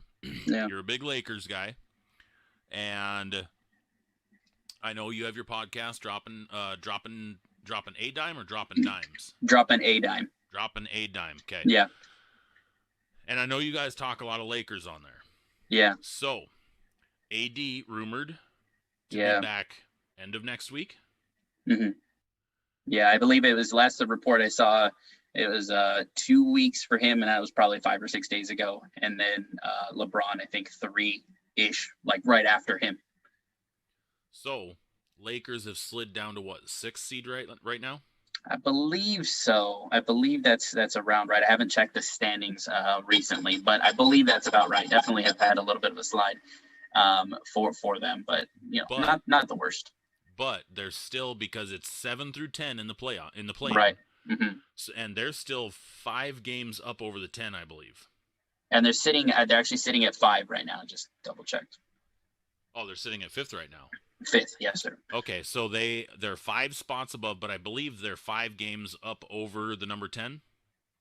Let's see. Yeah. Might even be 6 or 7. Yeah. So it sounds like they're at least going to be in the play-in, and it sounds Yeah, should like be in the play-in easily. Yeah. and it sounds like LeBron is going to be back before the playoffs. Yeah. So the prediction of the most dangerous Yeah. lowest seed Yeah. in NBA history could happen. Alive and well. Absolutely. Yeah. Who wants to play that as a 6 seed? Who wants to play that as a 5 seed?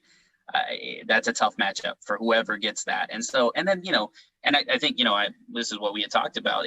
This is a type of situation to feel like and I don't feel afraid because, they have to travel and they're going to have to play at somebody's house. They've both been doing this forever. AD and LeBron have been doing, it's not a thing for them, when you're talking about veteran players, oftentimes the home court advantage situation goes away to the extent of when you're talking about a young team, like a younger team that gets home, significant advantage, an older team that has to play on the road.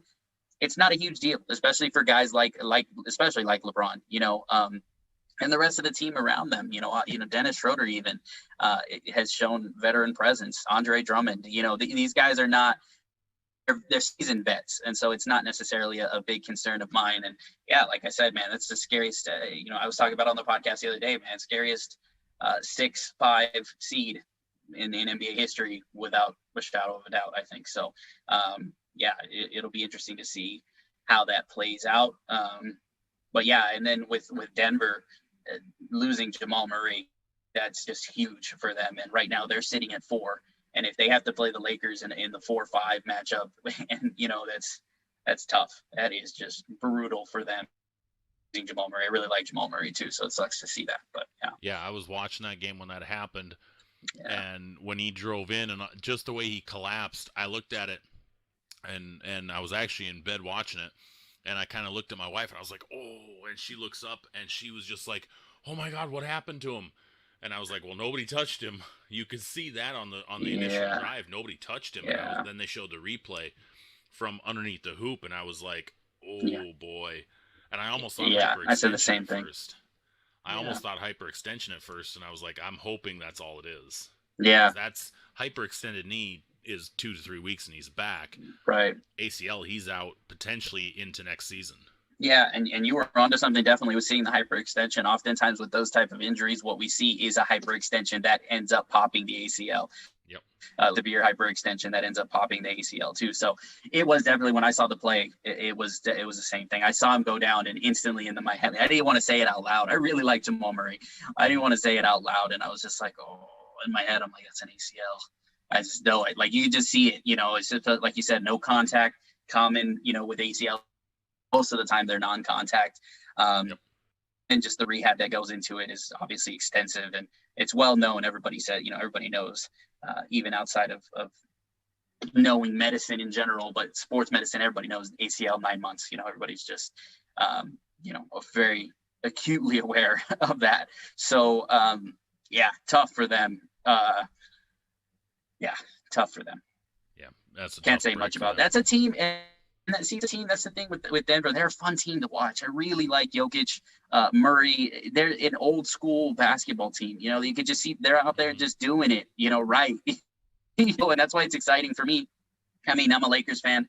We have a great team with LeBron James, obviously, but the modern NBA with, all of the stars together and like how we see with the Nets, it's a bit tiresome, watch that. So I like watching teams that do it right. Denver's one of them. Portland's another one that you just see those guys, their stars play together for a long time. They stay there. They're not worried about the market. They're not trying to get that's ever played basketball and is really good at it on the same team.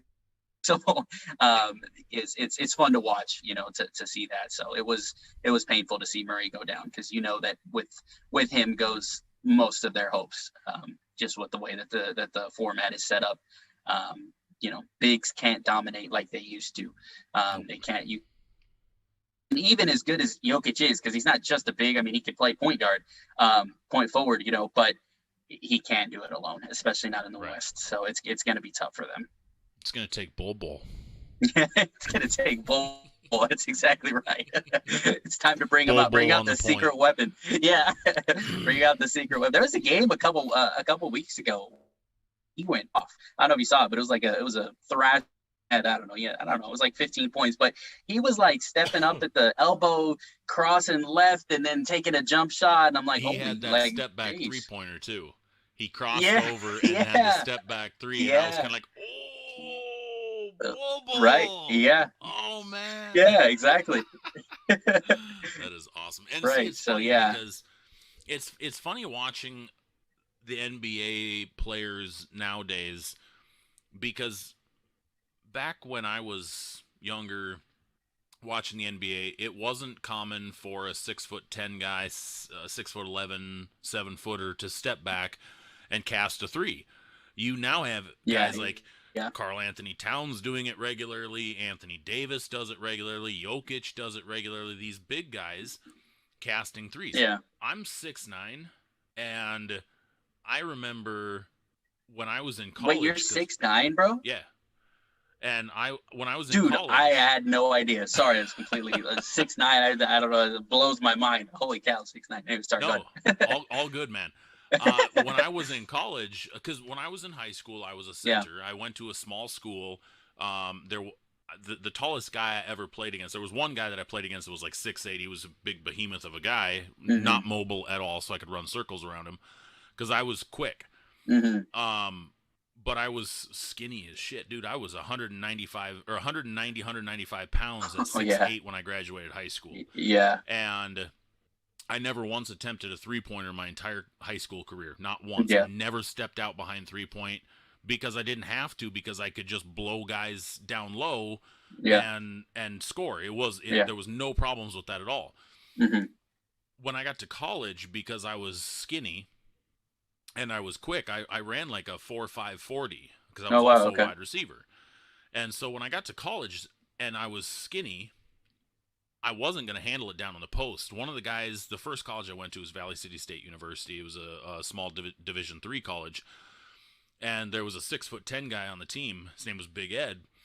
And he was your traditional 6'10" guy's pipes were, 40 inches around. But man, I posted him up and I pushed back into him and I looked at coach. I was like, nope, ain't happening. Nope, I can't push guys around like that. He's not moving, coach. No. And I was just, and because I was used to being a center that I was stronger than everybody that I played against. Bigger than everybody, even though I was skinny. Right. And yeah, you get to college, whole different story. And so it was like, we were doing drills and stuff, and my coach looks at me, he's just like, he goes, we're going to move you out to shooting guard. It's quite a position change there. Yeah. I'm like, oh. And so later that day, I ended up dislocating my shoulder and screwing up my entire next several years. Right. But the following year, when I was doing off-season workouts and stuff, we were doing open gym with the basketball team, and it was funny because Big Ed was there again, and I was literally the next biggest guy on the team. Yeah. And so Ed's guarding me because they had to separate the two big guys, but I was out playing shooting guard, and I'm just blowing past this guy because he's Big Ed. Yeah, right. But man, I tell you what, down low, he would just push me dominate. Right down. Yeah, that was brutal. Oh my God. We had another guy. His name was Otis. He was 6'8", Otis. But he was like big-bodied boy. And so when him and I would be on the same team, we'd put him on the center because I couldn't guard big guys. Yeah. Oh man. That dynamic of the step back and how the bigs have transformed is much like, which is kind of what we do a lot in our podcast. I don't know if people watching have heard it, but what we do a lot is we'll compare the two, cover NFL and NBA. So we'll compare the two. And what we've talked about before is comparing the evolution of the modern with the evolution of the center, right? I mean, very much the same thing where now it's almost required as you're being drafted out of college. NBA teams are looking at you and they're saying, hey, I need you to be able to stretch the floor. I need you to be able to hit a three in the corner. You can't just post up. You can't just, down on the block, back and down and dunk. That's not how that goes anymore. You have to be able to stretch the floor. And Same thing with tight ends. Back in the day, it was, hey, go block. That's all I need you to do. You're an extra blocker. You don't catch the ball. And now you're looking for OJ Howard, like Kyle Pitts, like guys where they're just athletic freaks that can block, catch, run. They can do everything, and that's just, it's not necessarily a bonus if you can catch. It's a requirement now as a tight end. You got to be able to catch the ball and move with the ball. When OJ was a big thing, his 40 time was incredible. He could block, he could catch, and he's a mismatch for anybody. Yep. So that's kind of but anyways, that's just a note on, kind of what we like to do in the podcast, just kind of those two things and bring the two sports together, because it's kind of fun to do. We watch both of them, so Awesome. Well, definitely anybody that's watching, go check out Dropping a Dimes podcast. Mark Magani's co-host. And how often do you post? We do 2 a week. We'll do 1 NBA and 1 NFL per week. We fell off a little bit last week. We haven't done the NFL one, but we just posted an NFL one yesterday, where we talked about Kevin James playing Sean Payton. Was something that we had a lot of fun with. We had a fun time talking about that. And then we talked about a list that NFL.com posted. It's a couple players that have something to prove. And then we talked about Sam Darnold actually pretty extensively, and how that fit works out in the Panthers' new system. Before I let you go, did you see the back and forth between the Saints and the Falcons Twitter accounts?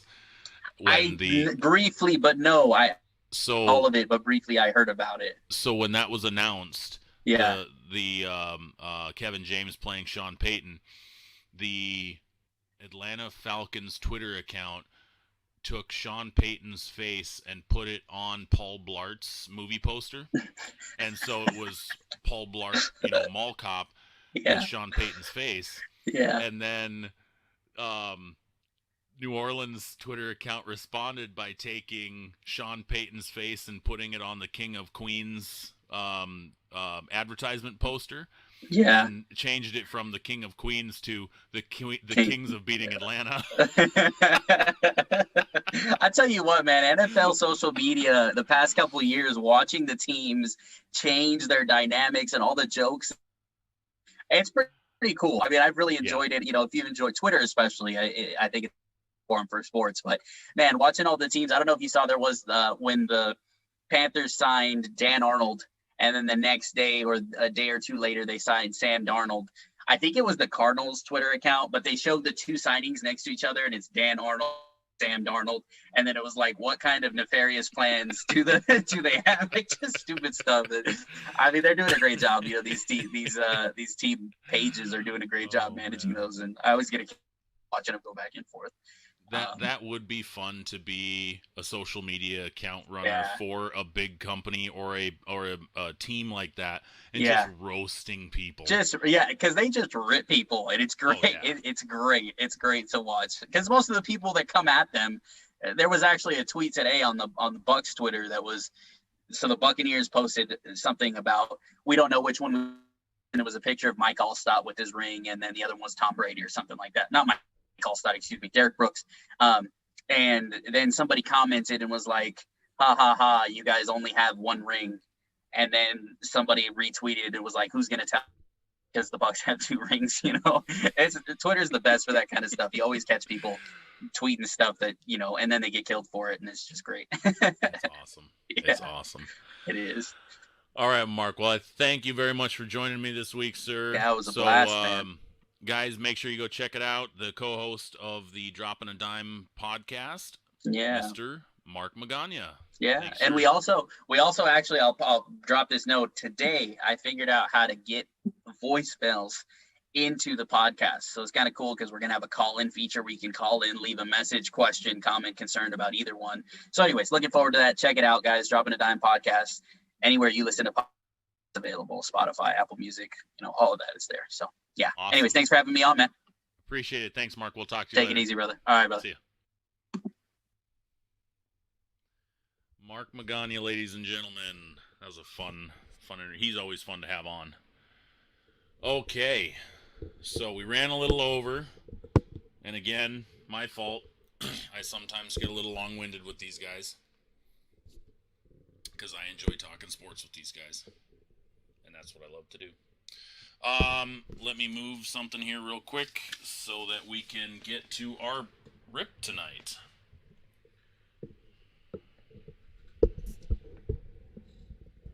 Keep my microphone up close to me because I like this a lot better. This is way better. So now I just got to have all the cords out of my way. So tonight, I am testing out the new setup for braking. And I'm going to move this. Hang on one second, guys, because I want to have my microphone closer. Hopefully by next week, I'm going to have a mic stand that's going to be up closer to me as well, so I don't have to screw around with this. Come on. Perfect. All right, that's better. This is how... Make sure I got this right. This is how the brake setup's going to be moving forward. And then on the left side of the screen will be any lists for who has what team in the brake, so that everything is all dialed in, everything's in front of us, and we can run the randoms, all that fun stuff. All right. So, our rip, and you guys can see, that's all the stuff we're ripping tomorrow night. We've got our 2 boxes of Select, we've got our Prism basketball, we've got our Contenders Optic football, and our Tribute baseball. That's all of our rips for tomorrow night, our breaks I should say. And tonight, we're going to rip a box of the new Sage 2021 Premier Draft Low Series football. This just came out. This is not the High Series. And I don't believe Trevor Lawrence is in Low Series. I believe he's in High Series. But Justin Fields is in Low Series. As you can see, he's on the box.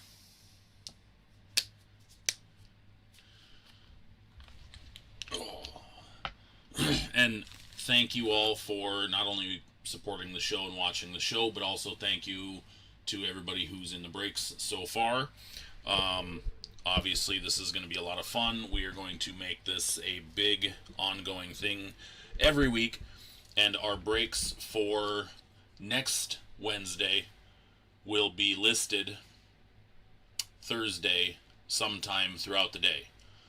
So, but this is going to be our setup for breaks. I might adjust the camera angle a little bit, obviously, so we have a little more room, because I'm a fan of having more room on the break table.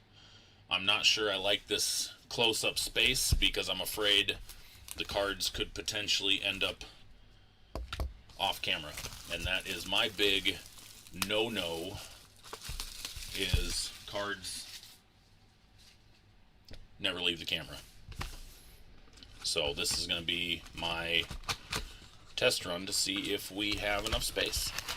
You guys tell me if anything ever leaves the camera. Obviously, it might for a brief, very brief second, like it just did.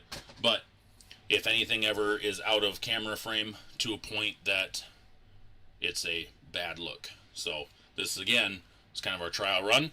2021 Premier Draft Low Series, 16 autographs per box.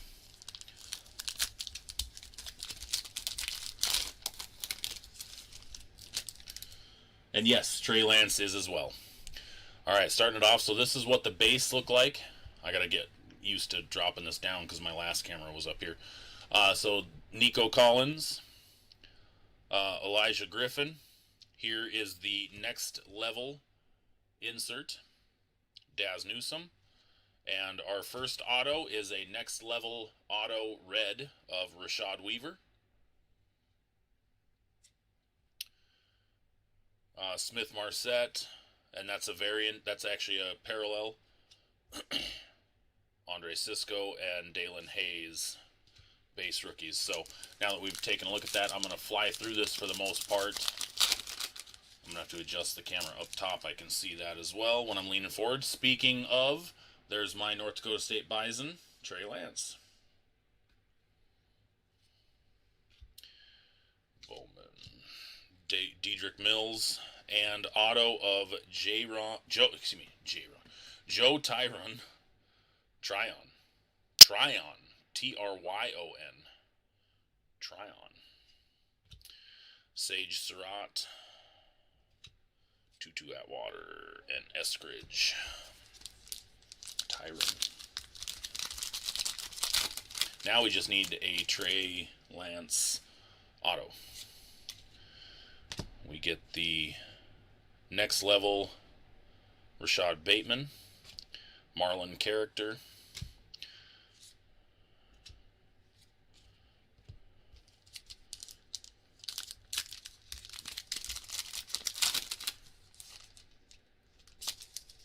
and an art gallery of Mac Jones.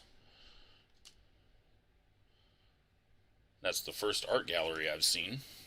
I watched a couple other boxes of this get ripped. And our auto for this pack, Sean Bayer, tight end.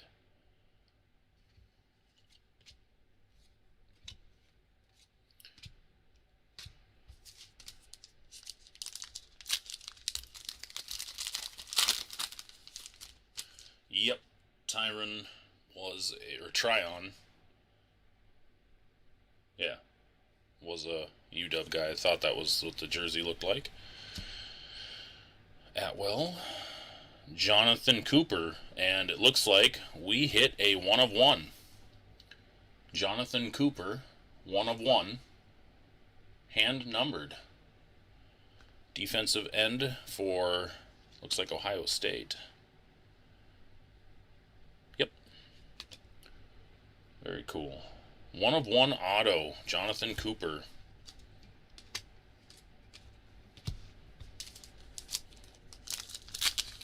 Very cool. I watched several boxes of this get ripped, and there was no numbered at all in there, so that's pretty dang awesome to hit a 1 of 1. Bateman, Felton, Stoner, Aaron McAllister, rookie auto. Well, they're all rookies. I don't even have to say that. Kyle Pitts, next level.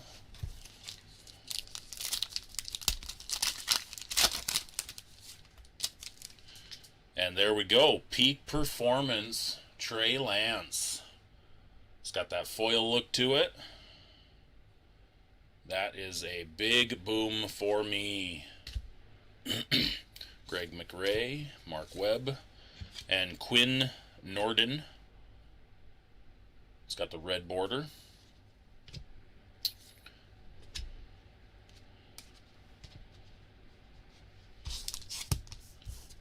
Yeah, the chrome does look nice.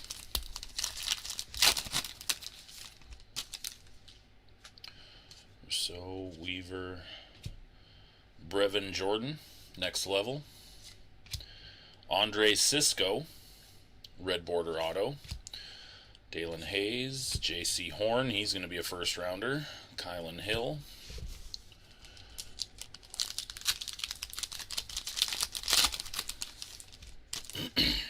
Rondale Moore, Riley Cooper, Kyle Trask, we were talking about him earlier tonight, and Sam Ellinger, peak performance autograph, numbered out of 25, 6 of 25. So we got a 1 of 1 and a numbered out of 25 tonight. Peak performance auto, Tyson Campbell, Holland, Justin Fields.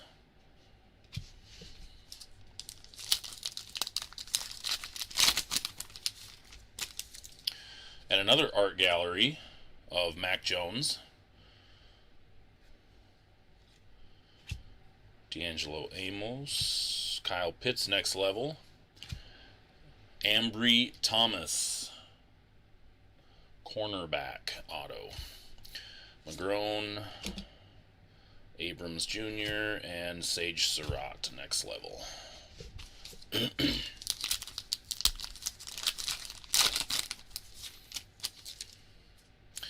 Rousseau, Ramsey, Felton, next level. Otto, Brett Heggie, offensive lineman.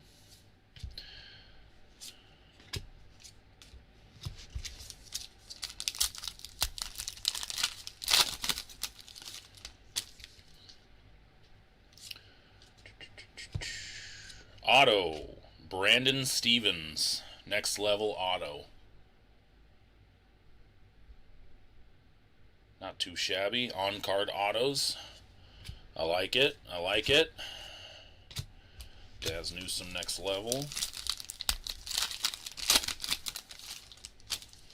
There's a Trey Lance, next level. So I got 3 Trey Lance in this box. Dalen Hayes, defensive end. Looks like for Notre Dame. Yep. Red border auto. Kenneth Gainwell, next level.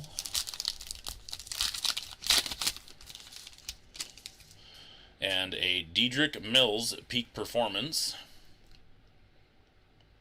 One of those nice chrome. Kyle Trask, next level. Peyton Ramsey. We get another quarterback auto. Dalen Hayes, Mike Davis, Jamie Newman, next level.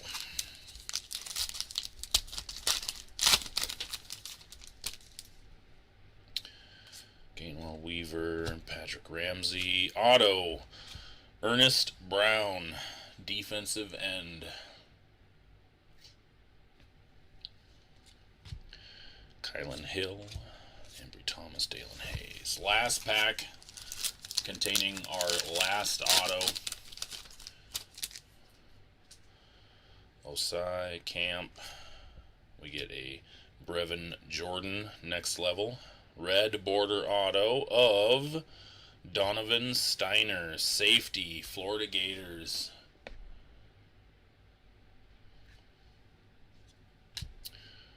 Cyrus Mitchell. So that was one box of Sage Premier Draft Low Series, highlighted by a Sam Ellinger Peak Performance Auto, numbered 6 of 25, and Jonathan Cooper, 1 of 1 auto. Now, just a heads up, these are not all on card. As you see, this is actually a sticker. And as you can tell, they're not all straight. So, I didn't want to fool anybody. The next level auto, I mentioned it, was on card. I didn't notice any others that were on card other than the next levels. The base all appear to be stickers. Just to make sure that I'm not misleading anybody. The Peak Performance also was a sticker. It's the same style sticker. So next level autos appear to be all on card though. Okay, so let's give some shit away.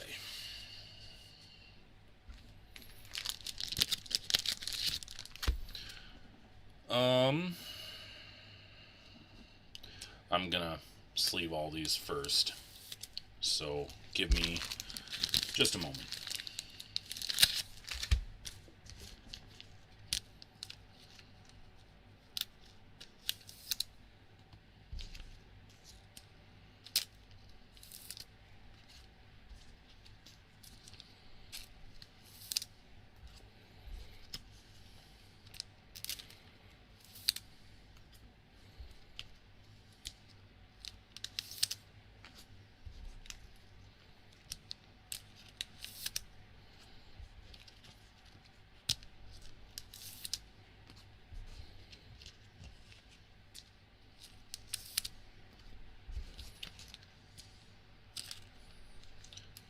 No, David, I wouldn't say it's bad for Sage at all.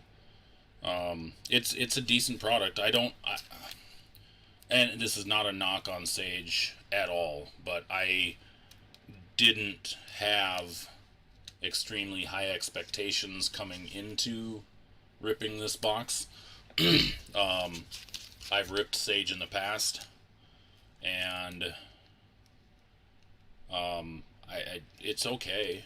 I'm not a big. I know a lot of guys on Twitter that live and die Sage, and that's fantastic. But those are also guys who are hardcore collegiate collectors that have a lot of guys from their college that are in the product. I am a North Dakota State collector, as a lot of you are very well aware of, but you're also all aware that North Dakota State does not have a lot of guys in product. Which is really the only reason why I ripped this, was because I was wanting Trey Lance stuff. So I know High Series is coming out in a week or two. That's where a lot of these autos are. I don't actually believe Fields, Trey Lance, Mac Jones, any of their autos are in this product. I believe they're all in High Series. So I think. I don't know for sure yet. I haven't even looked up a checklist yet, but I know I do need to, for braking, I'm going to have to move this and see if I can zoom it out a little bit. Nope, can't. I'll have to adjust that for the braking anyways. Okay, so we are going to give away Joe Tryon. Obviously, we have a bunch of UW guys on tonight. You did see a Lance pulled out of, or was it out of High Series? Because High Series might be out. I don't know.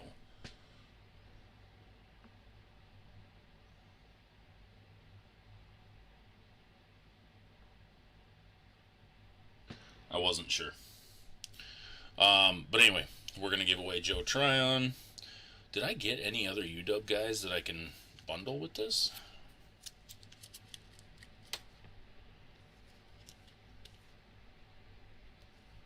I don't think I did. Northwestern.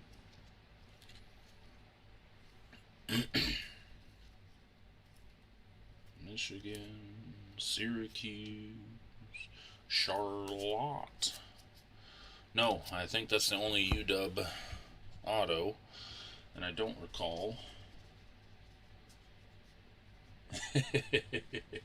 It's staring at us all. I'm so freaking jacked for tomorrow night, guys. You have no idea. No idea. It's bad. It's very bad. Did I have any other UW base cards? I don't want to just do one card. I want to give away a couple.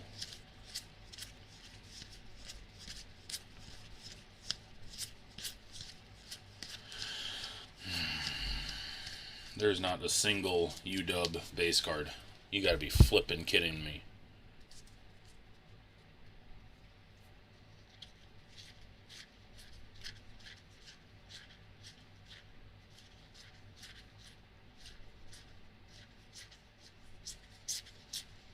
No parallels.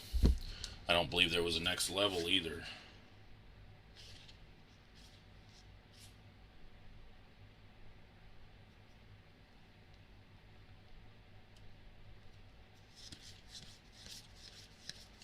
What in the crap?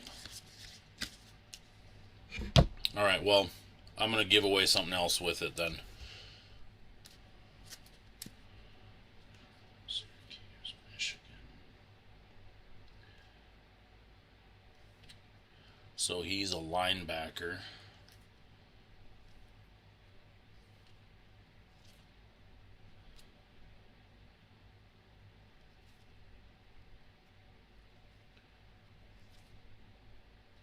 Here we go. Just because I'm gonna make it this way. So with the Joe Tryon is going to be Sean Bayer, tight end for Illinois, or excuse me, Iowa, not Illinois. My bad.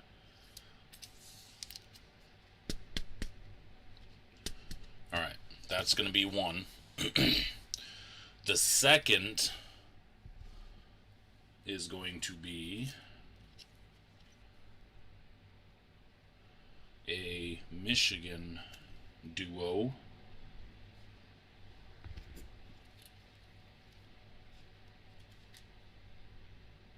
of Quinn Nordin and Ambry Thomas. Michigan duo. Those are going to be the two giveaways for tonight.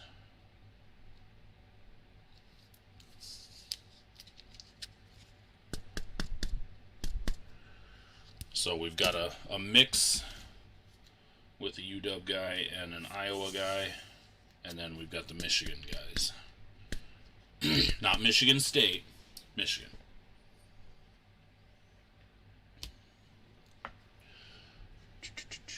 Alright, I'm going to get this stuff out of the way.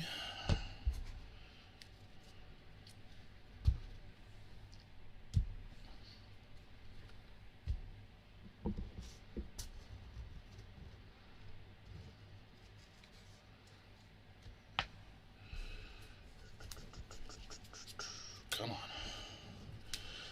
Come on.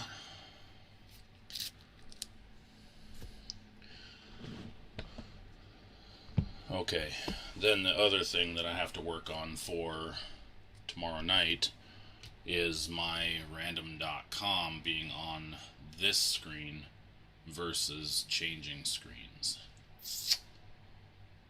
Although, how am I set up at the moment? Sorry guys, give me a second here, I'm figuring this out.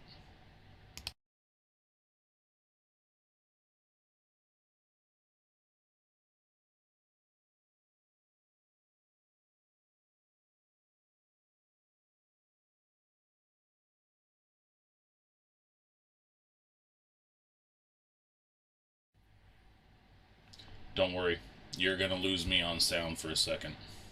I'm trying to figure out how I'm gonna do this.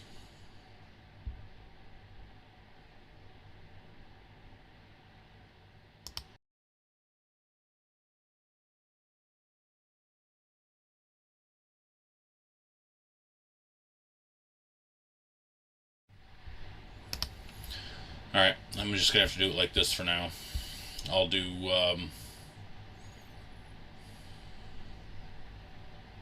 I'll add in an input for the screen tomorrow. Alright, you're gonna lose me again for a second. Oh, never mind. You're not.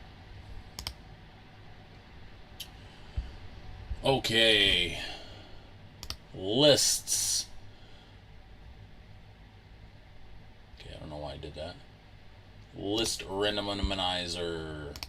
Rolling the dice.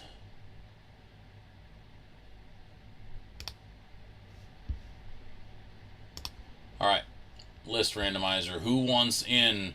The first prize is going to be the Joe Tryon and Sean Bayer auto pair. Sorry, over here a little bit. And then the number 2 spot is going to be Ambry Thomas and Quinn Nordin Michigan duo. Just go ahead and, you know what, tonight we'll just type me again. Oh, Nikes. Just type me into chat.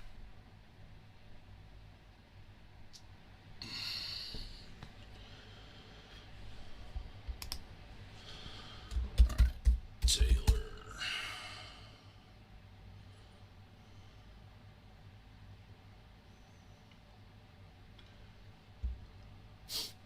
Anthony. We've got David Miller. We've got Shane, Jordan, Oh, Jordan, I did get your text, by the way. Yeah, hopefully it fixed now. I think everybody said it was fixed.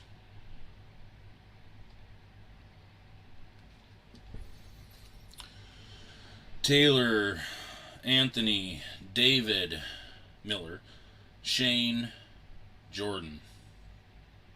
Anybody else still on? I know a few guys hopped off as soon as we got done with the rip.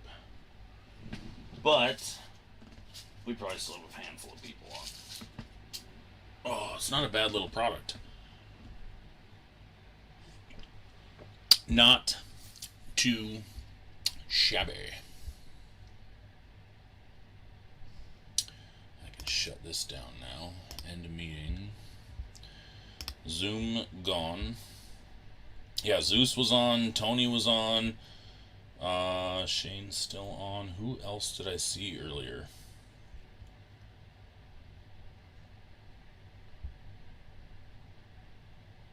There's a few guys I thought threw out.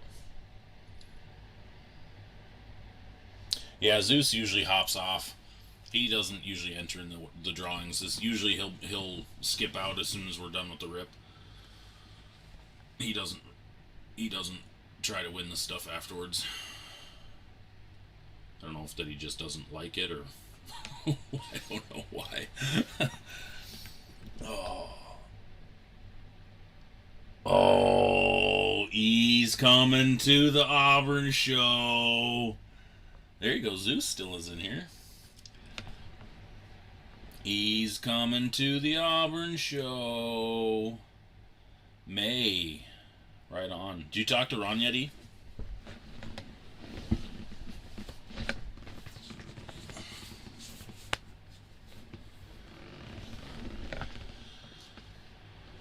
Well, if anybody wants in the drawing for the cards tonight, just type me in chat.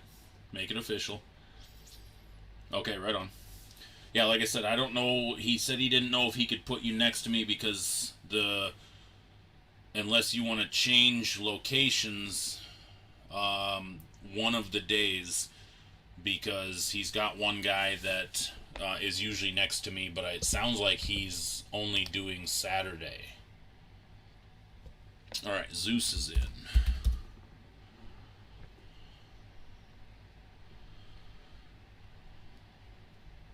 We've got way more people in the room. Yeah. Alright, so... but if you wanted to change... If you were okay with changing locations where you are one day versus the next, because you can't leave your stuff at the show. We have to take it with us. We have to break down and take everything with us out of the mall Saturday. But by the sounds of it, if you wanted, I believe Sunday, you could be next to me, but you couldn't be both days there because the guy that is normally next to me wants his spot Saturday.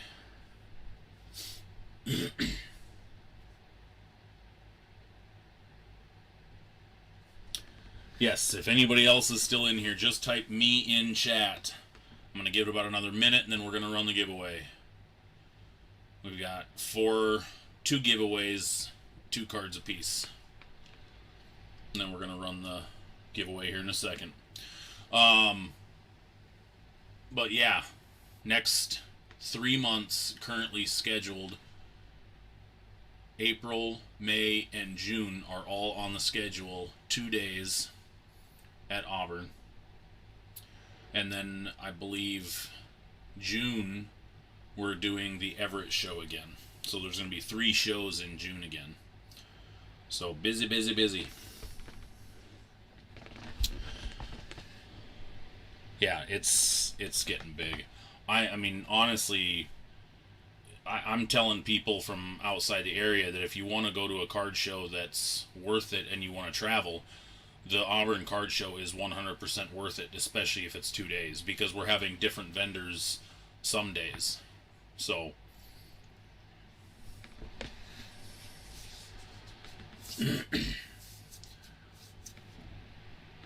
matches for what? Matches in April. Matches for what? You're lighting matches? Like you're starting fires? That's not goody. You shouldn't start forest fires. No, I don't recommend that.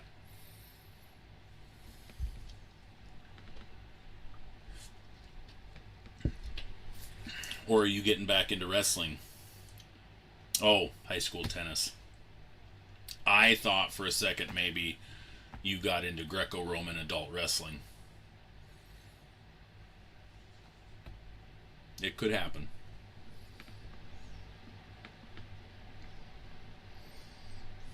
All right, we're going to run the giveaway. So, let's roll our dice. Roll the dice. 8. We're going to randomize our nifty list 8 times. 1, 2, 3, 4, 5, 6, 7, 8. There we go. Winner. Shane taking the 1 spot.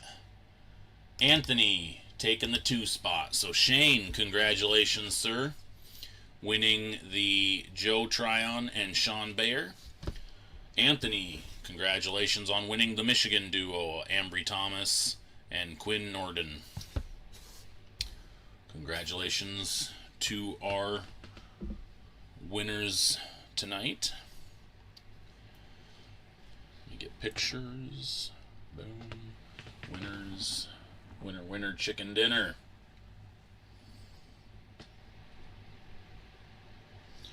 Perfect. All right. And see, I like this because now back to it. This is nice.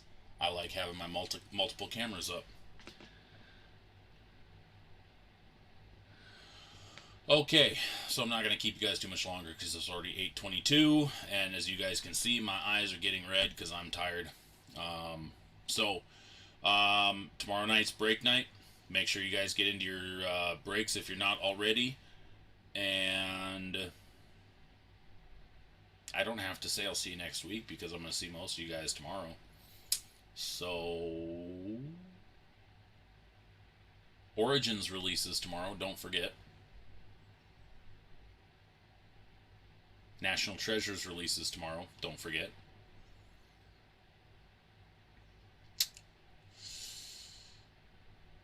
Yeah, that's pretty much it.